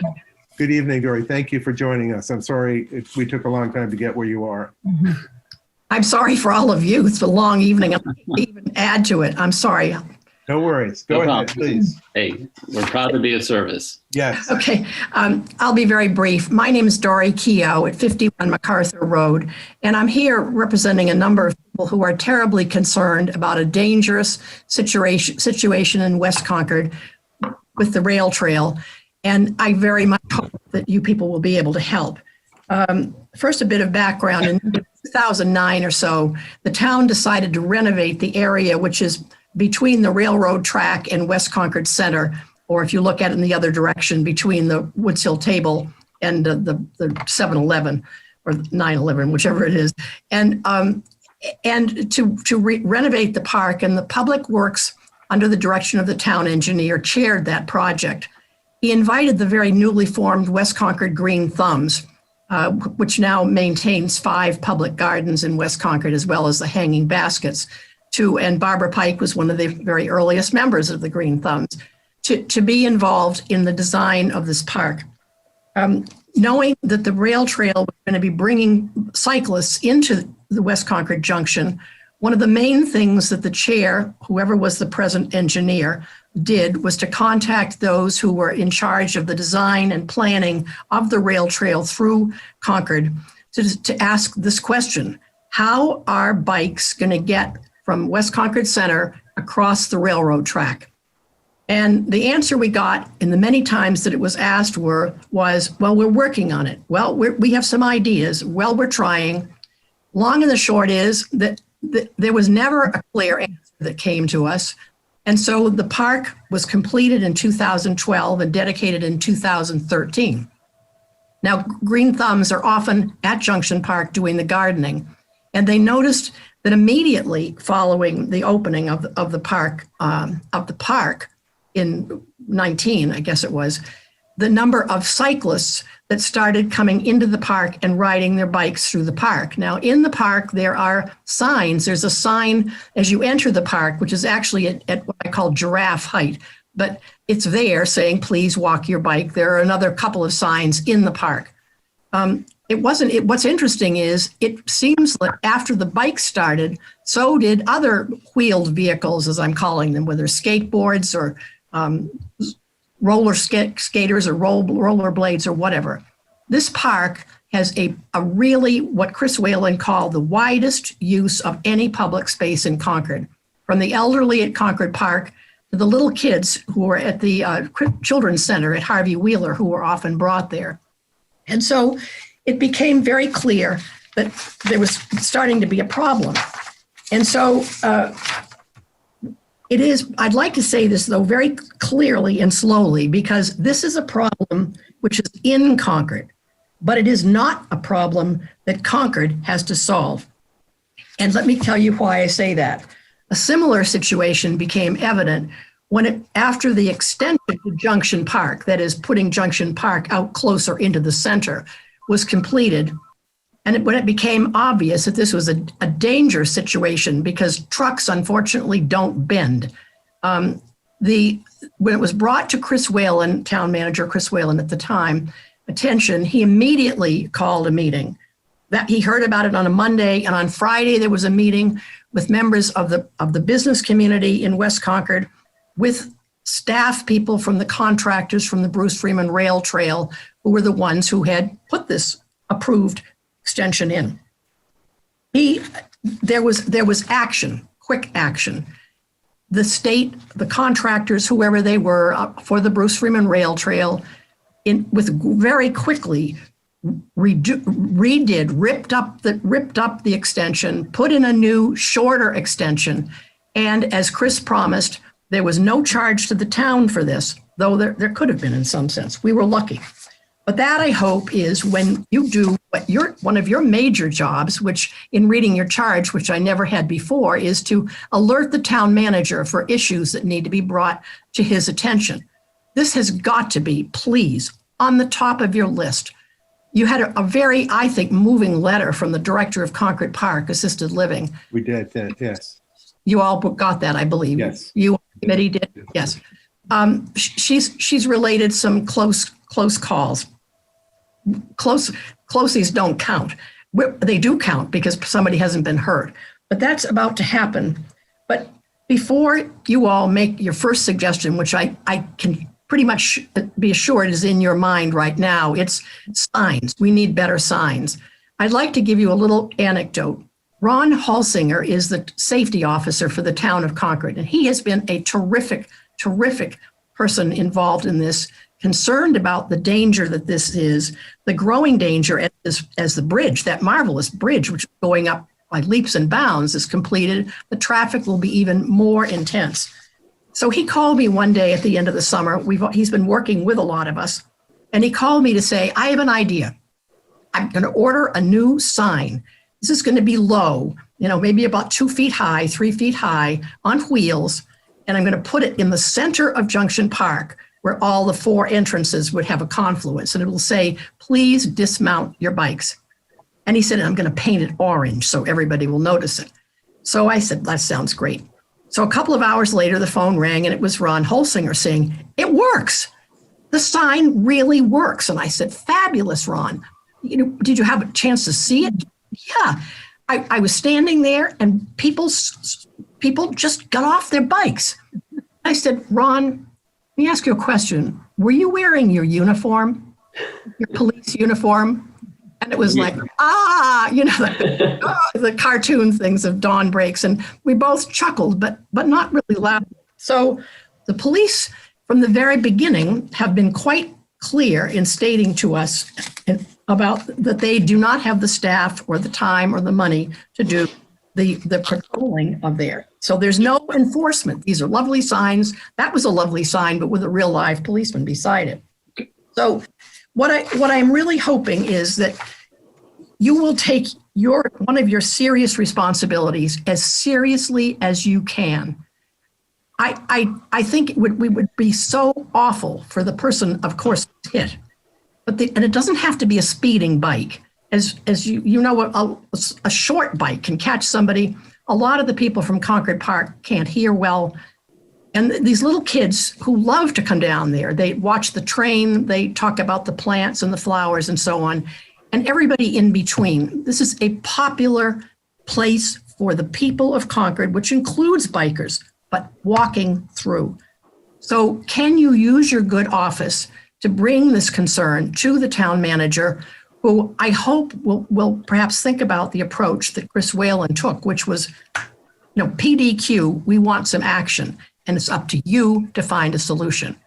So I really appreciate your time, and I've been as short and as brief as I can, but I appreciate it. If you have questions, I would be very happy to answer them. So first of all, just so I'm clear, the Junction Park itself is the cobblestoned area that runs from the railroad tracks by Club Car Cafe to Com Ave with the lady. Is that correct? And actually, that's interesting. They aren't cobblestone. They're pervious pavers. So okay, whatever. I did. Goes in. Well, it's a way to save. I'm not a builder, so they look like they're not. You're right. They're not cobblestone. So it's that area that you're looking at. Okay. Yes. Right. Okay. And Marcia, do you want to say anything about what the town thinking of doing? Or I mean, maybe we could get a large cutout of Ron Holsinger and post it there. I mean, it would be eye-catching, and it might encourage a few people to smile and obey the instructions. So we have, Richard, we have Delia likes that. We have two people with their hands raised. I think first I want to ask the committee if they have any questions, and then we'll reach out to others, and then Marcia, maybe you can say a couple of words. But committee members, any committee member, other questions? After I spoke to Dory and took a look at the situation over there, I think short of making some fairly significant, engineering and other changes, I don't see an easy solution right now. But maybe there is one. But and I think Marcia obviously would be the expert on that. But I'd be glad to hear. I hope we have some other comments. I'd love to hear them. Yeah. Committee member, or now I'm looking at Cosette Dunn. You have your hand up first. Yes, I'm Cosette Dunn. I live at 131 Ministerial Drive. And I would just like to support Dory's point about the safety issue. My mother-in-law was at Concord Park for several years, and she used to come through the park to either go to the strip mall, or at that time it was the grocery store, the Concord Market. And she was able to do this independently, which was wonderful. At this point, from what I've seen in that park, both as a green thumb and just somebody who frequents the park several times a week, I just would not advise her to go. I wouldn't want her to go there alone, coming from Concord Park and going through there. So, just please do take that into consideration. Brainstorming group or something to look at different solutions, but I don't have an answer. I just know that it is a safety issue. Thanks for hearing me. Thank you very much, Cosette. And Barbara Pike, you had your hand up as well, and then I'm going to get to Ms. Crowley. Hold on, Barbara. So Richard's suggestion, I think, was not totally off the wall. I think at the AOY bike parking lot, that they do have a cutout of a policeman. And even though everybody knows it's a cutout of a policeman, that bike thefts were reduced. So a cutout of a policeman, next to the sign is something that you might consider. Thank you, Barbara. Could I respond to that? Sorry. Yep. Barbara, I appreciate that, but I am not an expert on this. I've met with Phil Posner, whom many of you who are bikers know, and he and I stormed. And I think Carol was the one who mentioned that at a time when I was talking to her about it, brainstorming. I hope that there will be not just what our ideas are, and Barbara, your idea might work, who knows, but there are lots of other ideas. And I think it has to be dealt with, though, with a statement from you people to the town manager, I hope that you will acknowledge that this is a problem which is only going to get worse. Will be somebody hurt. And I would prefer that we had a solution before that happened. So, but it's not something, I'm not going to try and I'm not an expert in this at all. Right. But I know a problem. So I'm sorry. Ms. Crowley. Hi, I'm Nancy Crowley. I am a member of the Green Thumbs. I'm also the former director and open to Your sound, there's something wrong with your sound? We can't understand you. Oh, really? Can you hear me now? That's better. Yeah. That's better? Okay. Am I muted? No. No, you're fine. We can hear you. Yeah, so I am a member of the Green Thumbs. I also was the former director of Concord Park Assisted Living at Open. Nancy, we're not understanding. Yeah, we can't hear you. Yeah, we can't hear you. I know what Nancy was going to say. She was going to 3 points, if I might do that for you, Nancy, because I think your sound is off in some way. Nancy wears several hats. She is a member of the Green Thumbs, as she mentioned. She is a resident of Concord Green, so she sees a number of her friends walking there and commenting upon the danger. And also was one of the original, I believe, director of Concord Park Assisted Living. So she brings many hats to this. And Nancy is one of the ones who's really urged us all to come to you, to ask you, because you're the problem solvers here. But I hope that the first thing would be a recognition. And I think that's what Nancy would wanted in her note to me today was what she wanted to say, was she hopes that you will recognize this problem. So let's see, I'm not sure the right way that the committee expresses itself, but certainly we've heard this from a number of folks, and it is our role to advise the town. So certainly it's a problem that needs to be looked at, and with the town staff, we'll take it up under advisement and figure out if we can make something happen. Because I have been through there and seen both the folks who I will be joining in 10 years or 15 years, I'm sure, as well as others who are going through faster. So it's something I think that needs to be taken under advisement, and we're not going to solve it tonight. But if you're looking for us to say, yes, this is an issue that the committee should own, I will ask the rest of the committee to comment. But yes, this is something that we should definitely take up. Any comments from the committee? There's still a hand up for Ellen. Yeah. Ellen Quackenbush. I'm reiterating what Nancy and Dory said. My father seriously also used a walker, and I think he would have been a little bit miffed by somebody speeding by him. I also am interested in the thought about a cutout of policeman or some eye-catching sign. I would say maybe this wouldn't work, but maybe we should try various, signs to see if they reduce, I think it's kids and families. Get them to say, this is your grandmother. I don't know. Yeah, I mean, there could be a cutout of an older person. Exactly. Okay, thanks, that's all. So I don't think we will solve it tonight. And Dory, I think we all hear you on the committee that this is an issue for us to take up. And Marcia, is there anything you'd like to say to? I don't want to close this down too soon, and I also want to recognize the time. Is there anything you'd like to say, Marcia? I don't think there's anything that I can add to this. Okay. But you'll be hearing from us. I mean, I think that in our role as an advisory committee, I think we could draft a letter to the town manager saying that this has been brought to our attention by a number of citizens, and we don't have an answer, but we want to make you aware of the situation and hope that you may have some ability to help address it.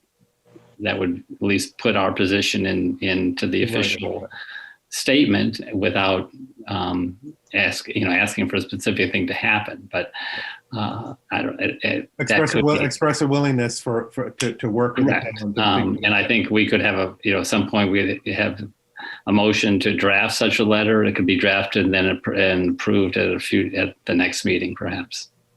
If we want to kind of work it through the official channels. Yeah. Other committee members, John or Adrian or Carol? Any comments? I had a couple comments. No, Dory has been talking about this issue for a while, and it just seems intractable.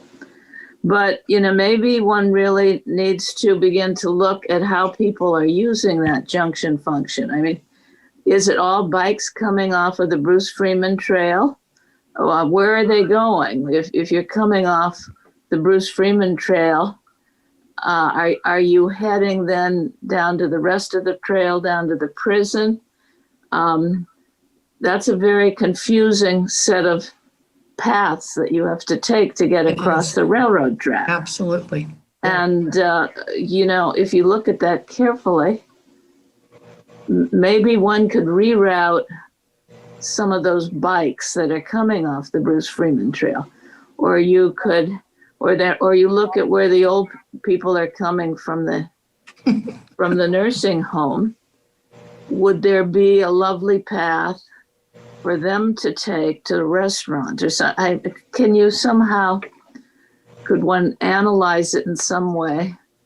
So you're saying, Carol, gather some data and start to think about what the options are. Yeah. I can't think of anything else because, there are lots of dangerous places on that Bruce Freeman Trail. And as a bicyclist, I'm also always horrified at people who go whizzing by me.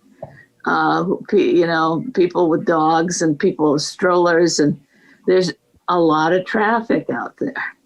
And I don't have any good solution of how you would start to deal with that either. Would you support Richard's idea of putting together a letter to the town saying we'd like the town to take this up as an important issue? Well, I think the issue goes to, the engineering crowd. I don't know how. Yeah, well, we don't.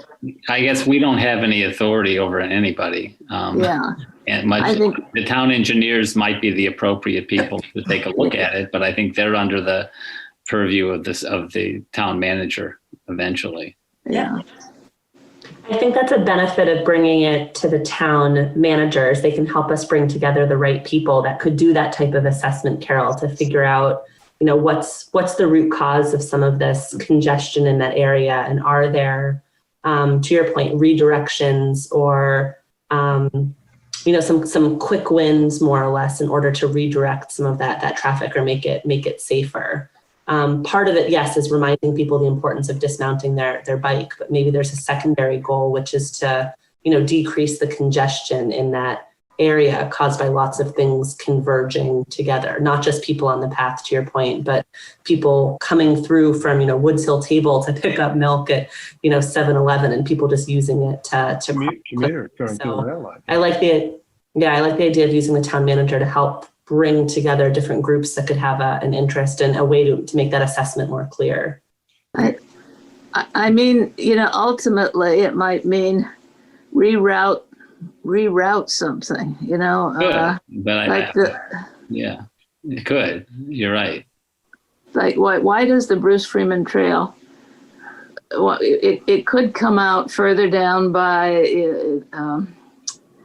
what a Dunkin' Donuts, the other side of Dunkin' Donuts or something. Yeah, I don't know, but it's something imaginative. Those would all be major operations. Yes. I looked at some preliminary things. They'd all be pretty significant. Could I suggest we things? But it's not out of the question. Yeah, I think this is getting a little out of. Yes. We did an extensive alternatives analysis and extensive design engineering of what that crossing of the commuter rail would be like. So we're getting into some really iffy suppositions here. Well, we still have another 3 hours before the day ends. I wonder, Adrian, I'm going to wonder if you would be willing to try to put together a letter that we might. I'm just trying to give you, something something fun to do. Yeah, no, absolutely. I'd love to. You could, put together a draft letter for the town manager that we will, approve next month. And you can send the draft around, but we can't comment on it. Right. Exactly. Is that correct? We can't comment on it. That's correct. I believe that's correct. You can't comment in series. Adrian can comment send on it out Siri. to all of you, but your comments go only back to Adrian. We can comment back to you. We can't comment, okay, among each other. Okay. And So I appreciate. we could actually, well, that's good. That sounds good. I don't want to. Yeah, thank you, Adrian. Adrian, thank you for that. That's awesome.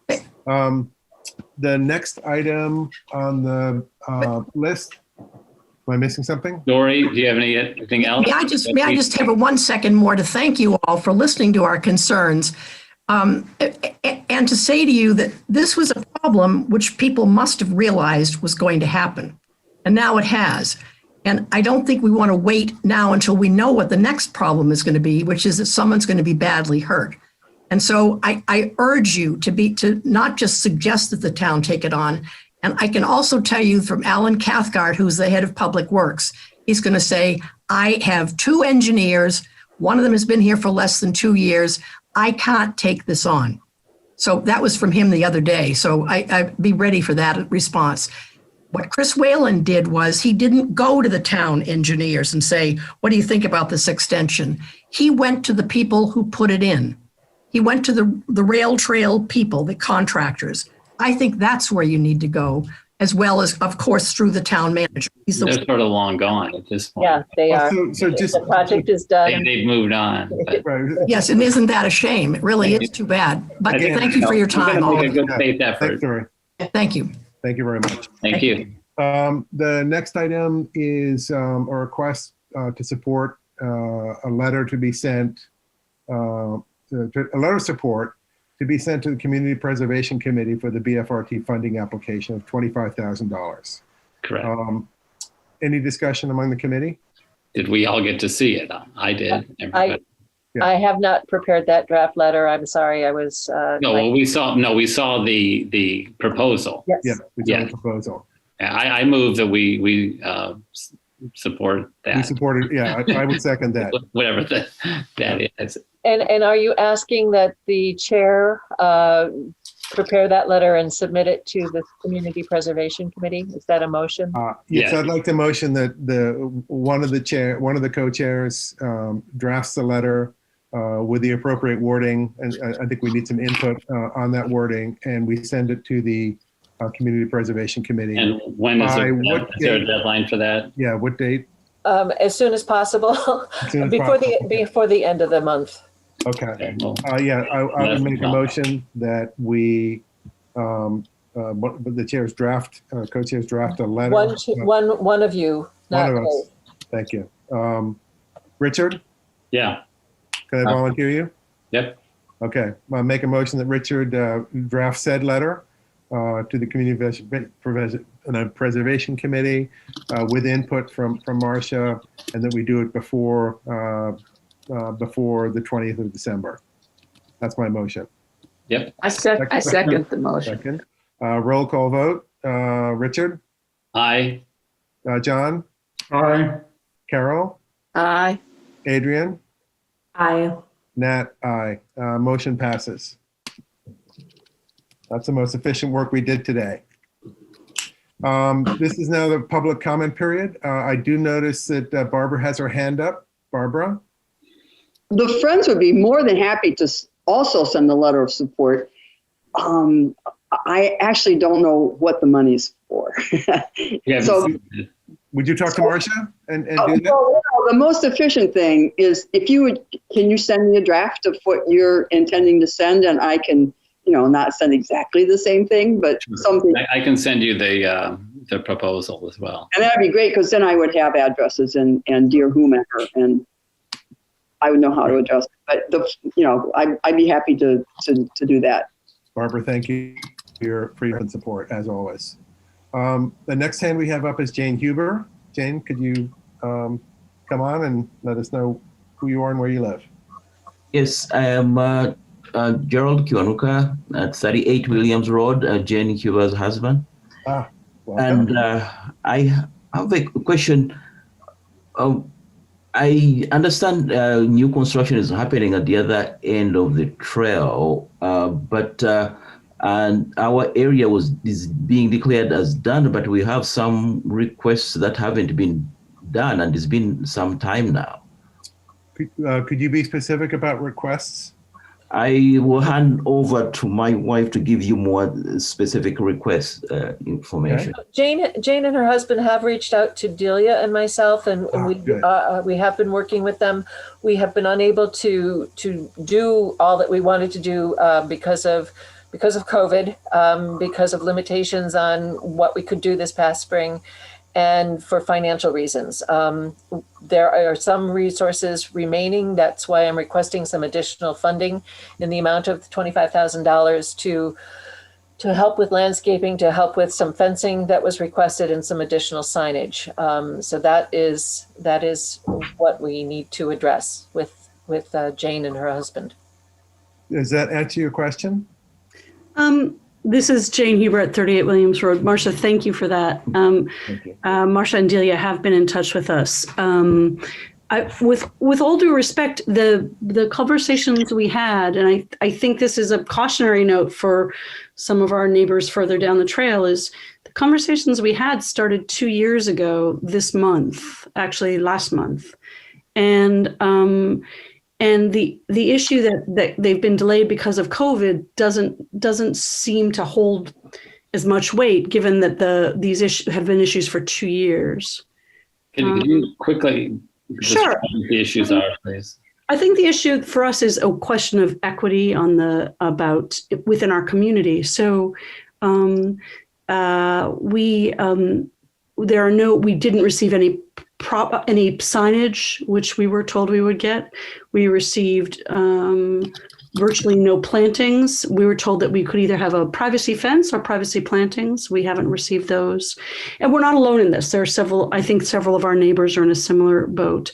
I think because we don't have the kind of quorum that the Stone Root Lane group does have, maybe we're a smaller group of people, or a smaller, less important bunch of people. I don't know, but it does raise real equity issues,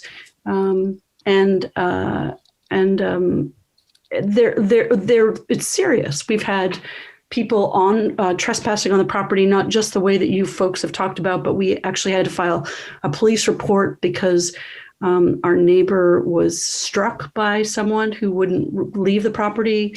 We had another person who, a gentleman, which I use the term advisedly, from Cambridge, who exposed himself to our neighbor and wouldn't return his privates to his pants when asked to do so. Those are both police reports. There's been a really, really significant number of issues for us. We found someone drunk in our yard who had breached a fence. So we would like some of this stuff because we think it will help to make our family and our property safer. And I feel really strongly, we both feel strongly that we asked the Rail Trail Committee to consider that in the absence of the town taking these steps, it creates a negative environment in the community because it means that we're policing, and which also makes sense. When we meet people on the trail, for those of you who use the trail, our house is a peculiar one. Our land has definitely been adversely affected by the trail. But when we meet people on the trail, they'll say, "Oh, you must hate it." And we'll say, no, we're meeting our neighbors. There's interesting people around.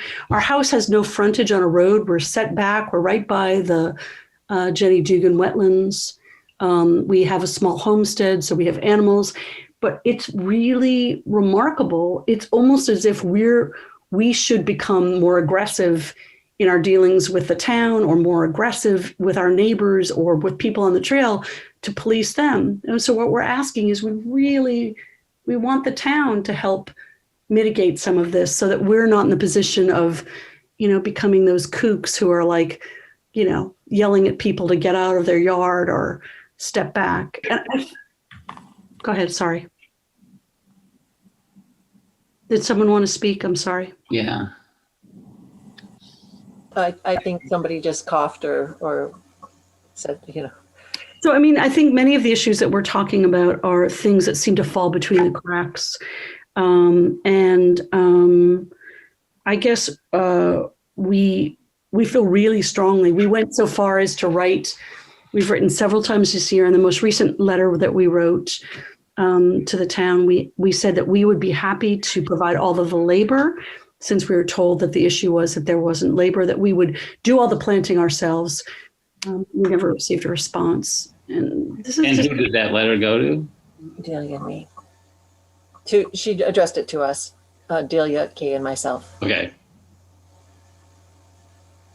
So the property is sort of off Williams Road, is that correct? I mean, it's the one when you're riding down the trail. Back in the back part there. Okay. They have a diagonal driveway across the okay, across the trail, right across from the swamp. I mean, I know it. I mean, I've ridden it enough. I know where it is. It's a question. It's been a question of resources. The finances, as you are aware, we needed to come up with additional funding for the design of the stretch from Powder Mill Road south. And we needed additional funding for the additional work on 2B. So the money that was available was used for other aspects of the Bruce Freeman Rail Trail. I have been able to hold some monies in reserve, but I had to get these other things underway before I knew what I had left to work with. And yes, it has taken 2 years, and I'm very sorry about that, Jane. But it's been a challenging 9 months to a year. So are there any plans from the town side to address? As I said in my memo to you, that Delia Kay and Aaron and I are going to be working on it over the winter and hopefully get this in the spring. Okay. And I wasn't clear whether the $25,000 might help facilitate. I'm anticipating that the $6,000 that is still available from the CPC from 2018 would be used for this. Okay, thank you. So I think versus the as new members, we're new chairs to the committee, Jane, and so we're kind of learning as we go. So I appreciate you stepping up and bringing this up, and Marcia and Delia are providing. I mean, they're the ones that make things happen. So I think for tonight's purposes, I think the committee will take it under advisement, and we'll try and stay on top of what is happening with regard to that.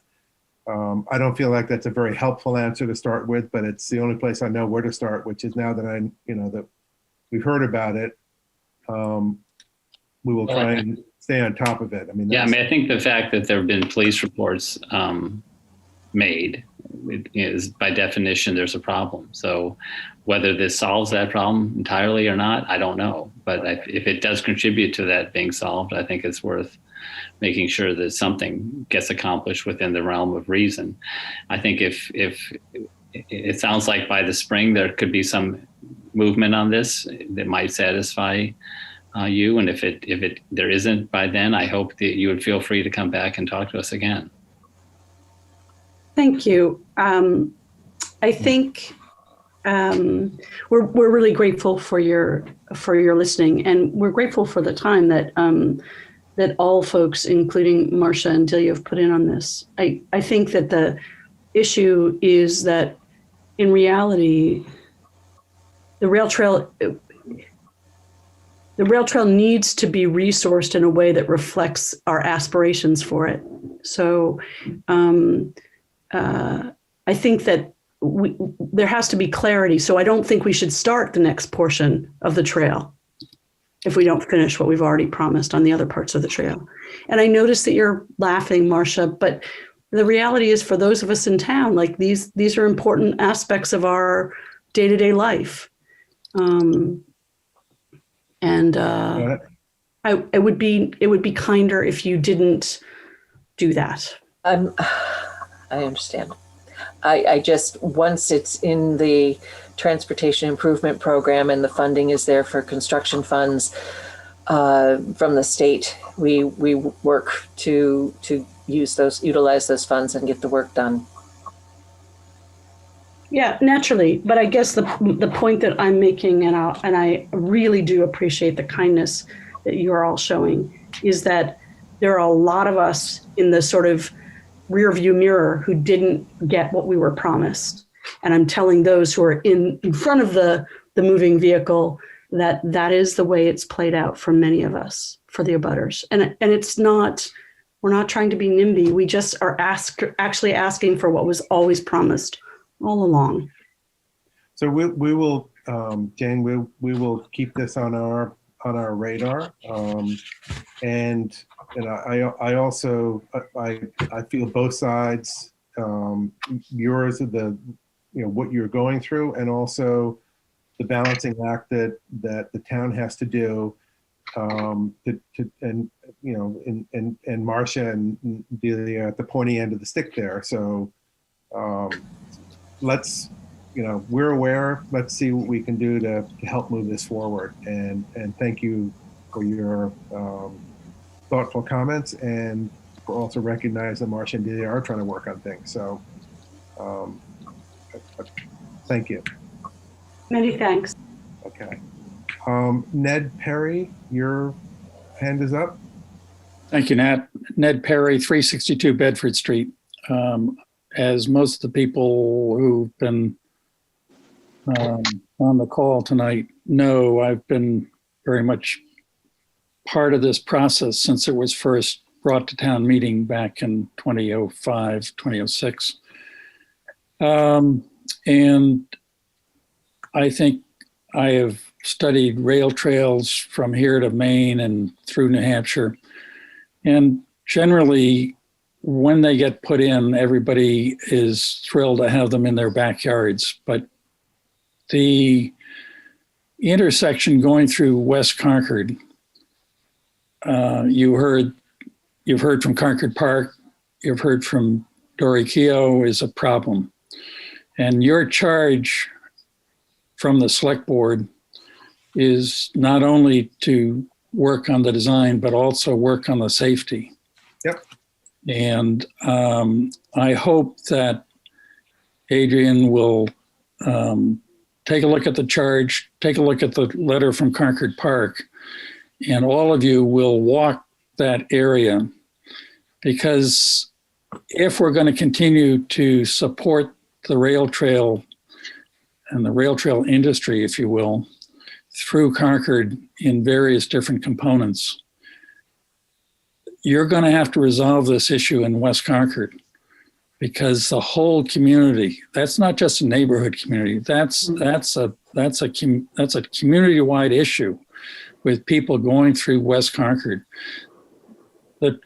The bikes right now have a very circuitous route through West Concord, and Concord Park has a very legitimate concern about their patients, as well as parents who have concerns about their youth. And my concern is that you all just write a letter and don't pay attention to this issue. And I hope that the committee, as it rebuilds itself, and Barbara, you've been a godsend to the whole effort. And I hope all of you will take this issue very seriously and not say, well, the horse is out of the barn, we can't do anything about it. You need to do something about it, because if you don't, this rail trail business through Concord will get a very black eye, and you'll be stumbling in the near future. Thank you very much. Ed, thank you for your thoughts, and I think I speak for the whole committee that we do understand that it's not just what was built, but also making it work well. And I have ridden to and walked through Junction Park many times in the last 3 months, and so I'm intimately aware and seen a lot there. So we will not let this drop. And take up our role as an advisory committee. So thank you for bringing that up. Kelly Roberts. Hi, thank you. I wanted to thank Jane Huber for such an eloquent description of what she's endured, she and her family have endured, I actually find her homestead to be one of my favorite parts of the trail. And I saw them build those huge berms by themselves, and I had no idea what the backstory is. But I'm a little surprised to see how quickly the Route 2 section is happening, which I think may be happening ahead of time. I could be wrong.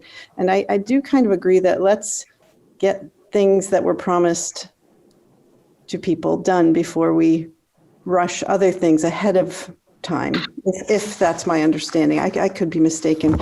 That's just in response to Jane's comment. But what I wanted to talk about the serpentine path at Powder Mill Road is when I first learned of it, I thought it was going to be a disaster.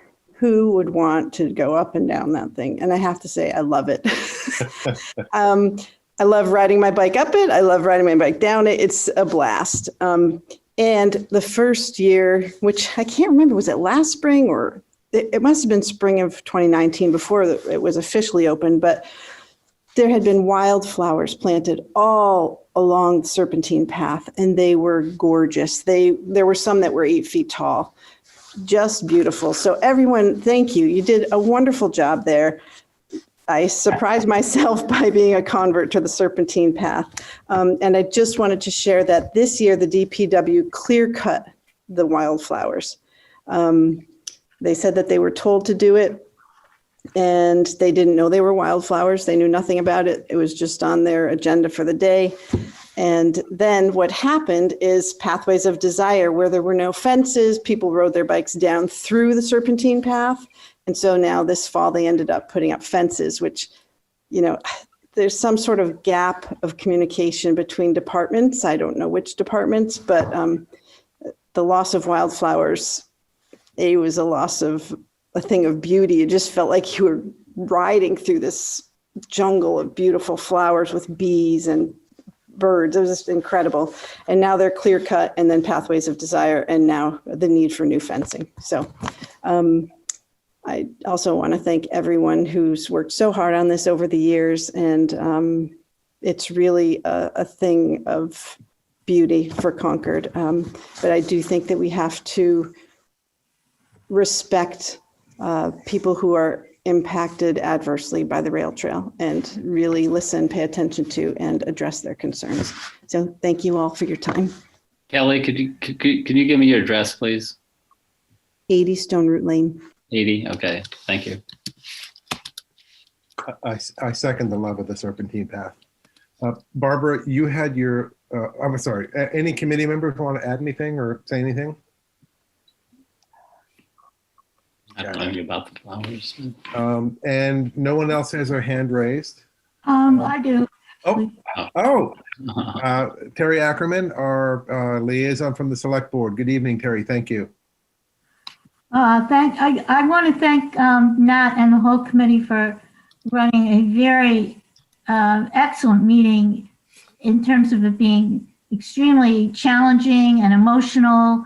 And you did a really good job navigating through everything, very patient. And I also want to mention to everybody listening that the Bruce Freeman Rail Trail Committee is still looking for more members. And this is something that you might want to talk about also, Nat, this meeting, next meeting. Thank you. As far as we're looking for some members who are not necessarily bike riders. We're looking for abutters, walkers, people in wheelchairs who use the trail, people in Junction Park maybe. We're looking for diversity.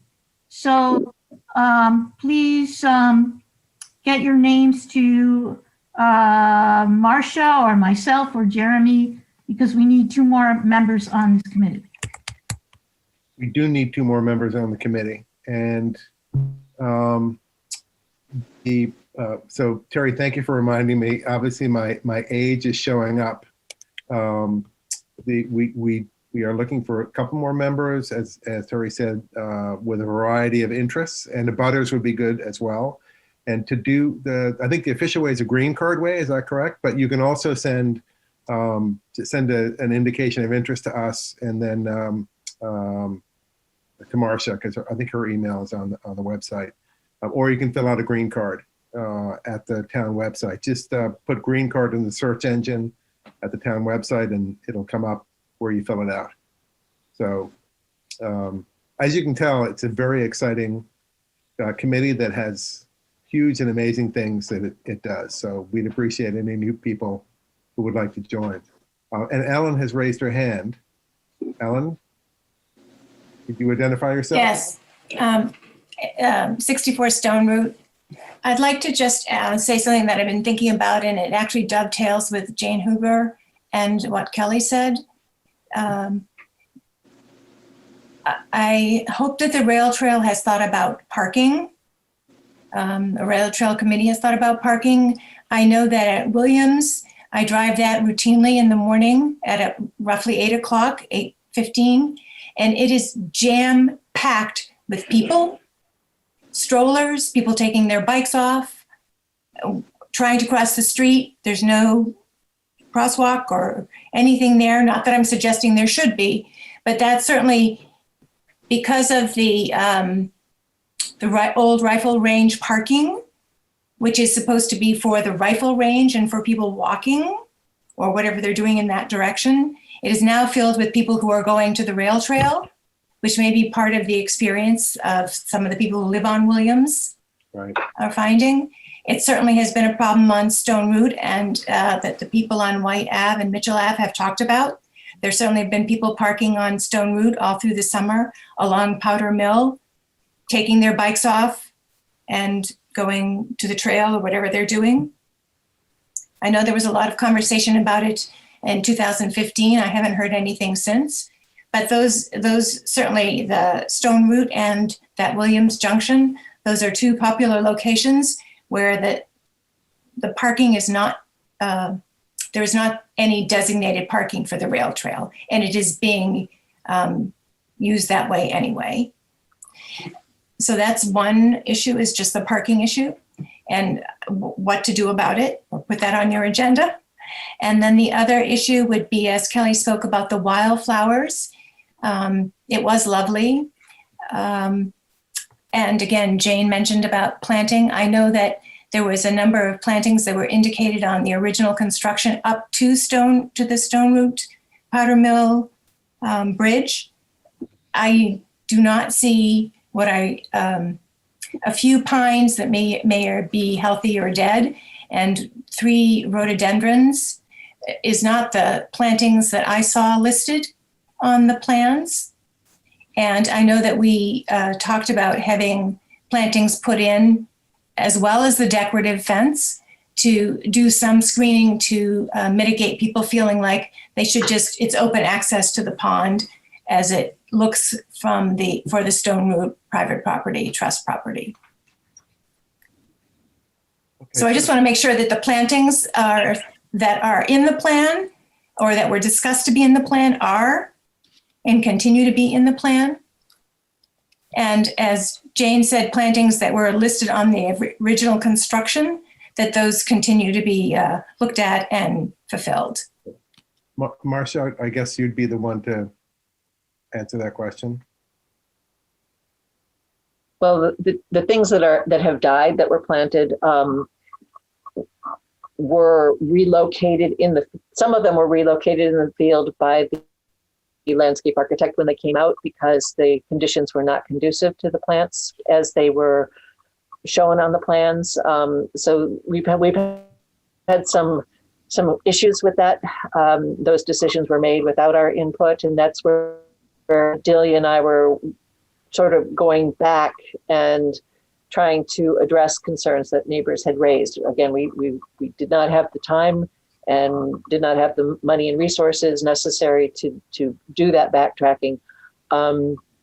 As for the trail south from Powder Mill Road to the town line, there is only one area that is shown as having landscaping, and that's where where White Pond was visible from the trail. So I think that we may need to have another meeting to talk about landscaping, because right now there isn't a lot of planting that's proposed. Okay. Thank you, Marcia. And the parking issue, I think, probably falls into the Transportation Advisory Committee. Possibly. And some other things. But we have been thinking about parking as an issue.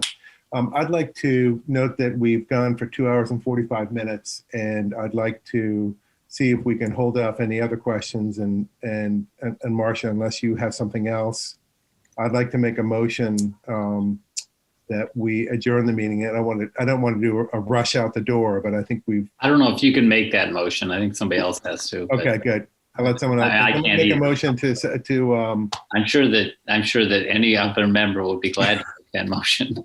I make a motion. I make a motion that we adjourn this meeting.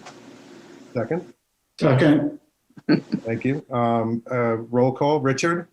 Aye. John. Aye. Carol. Aye.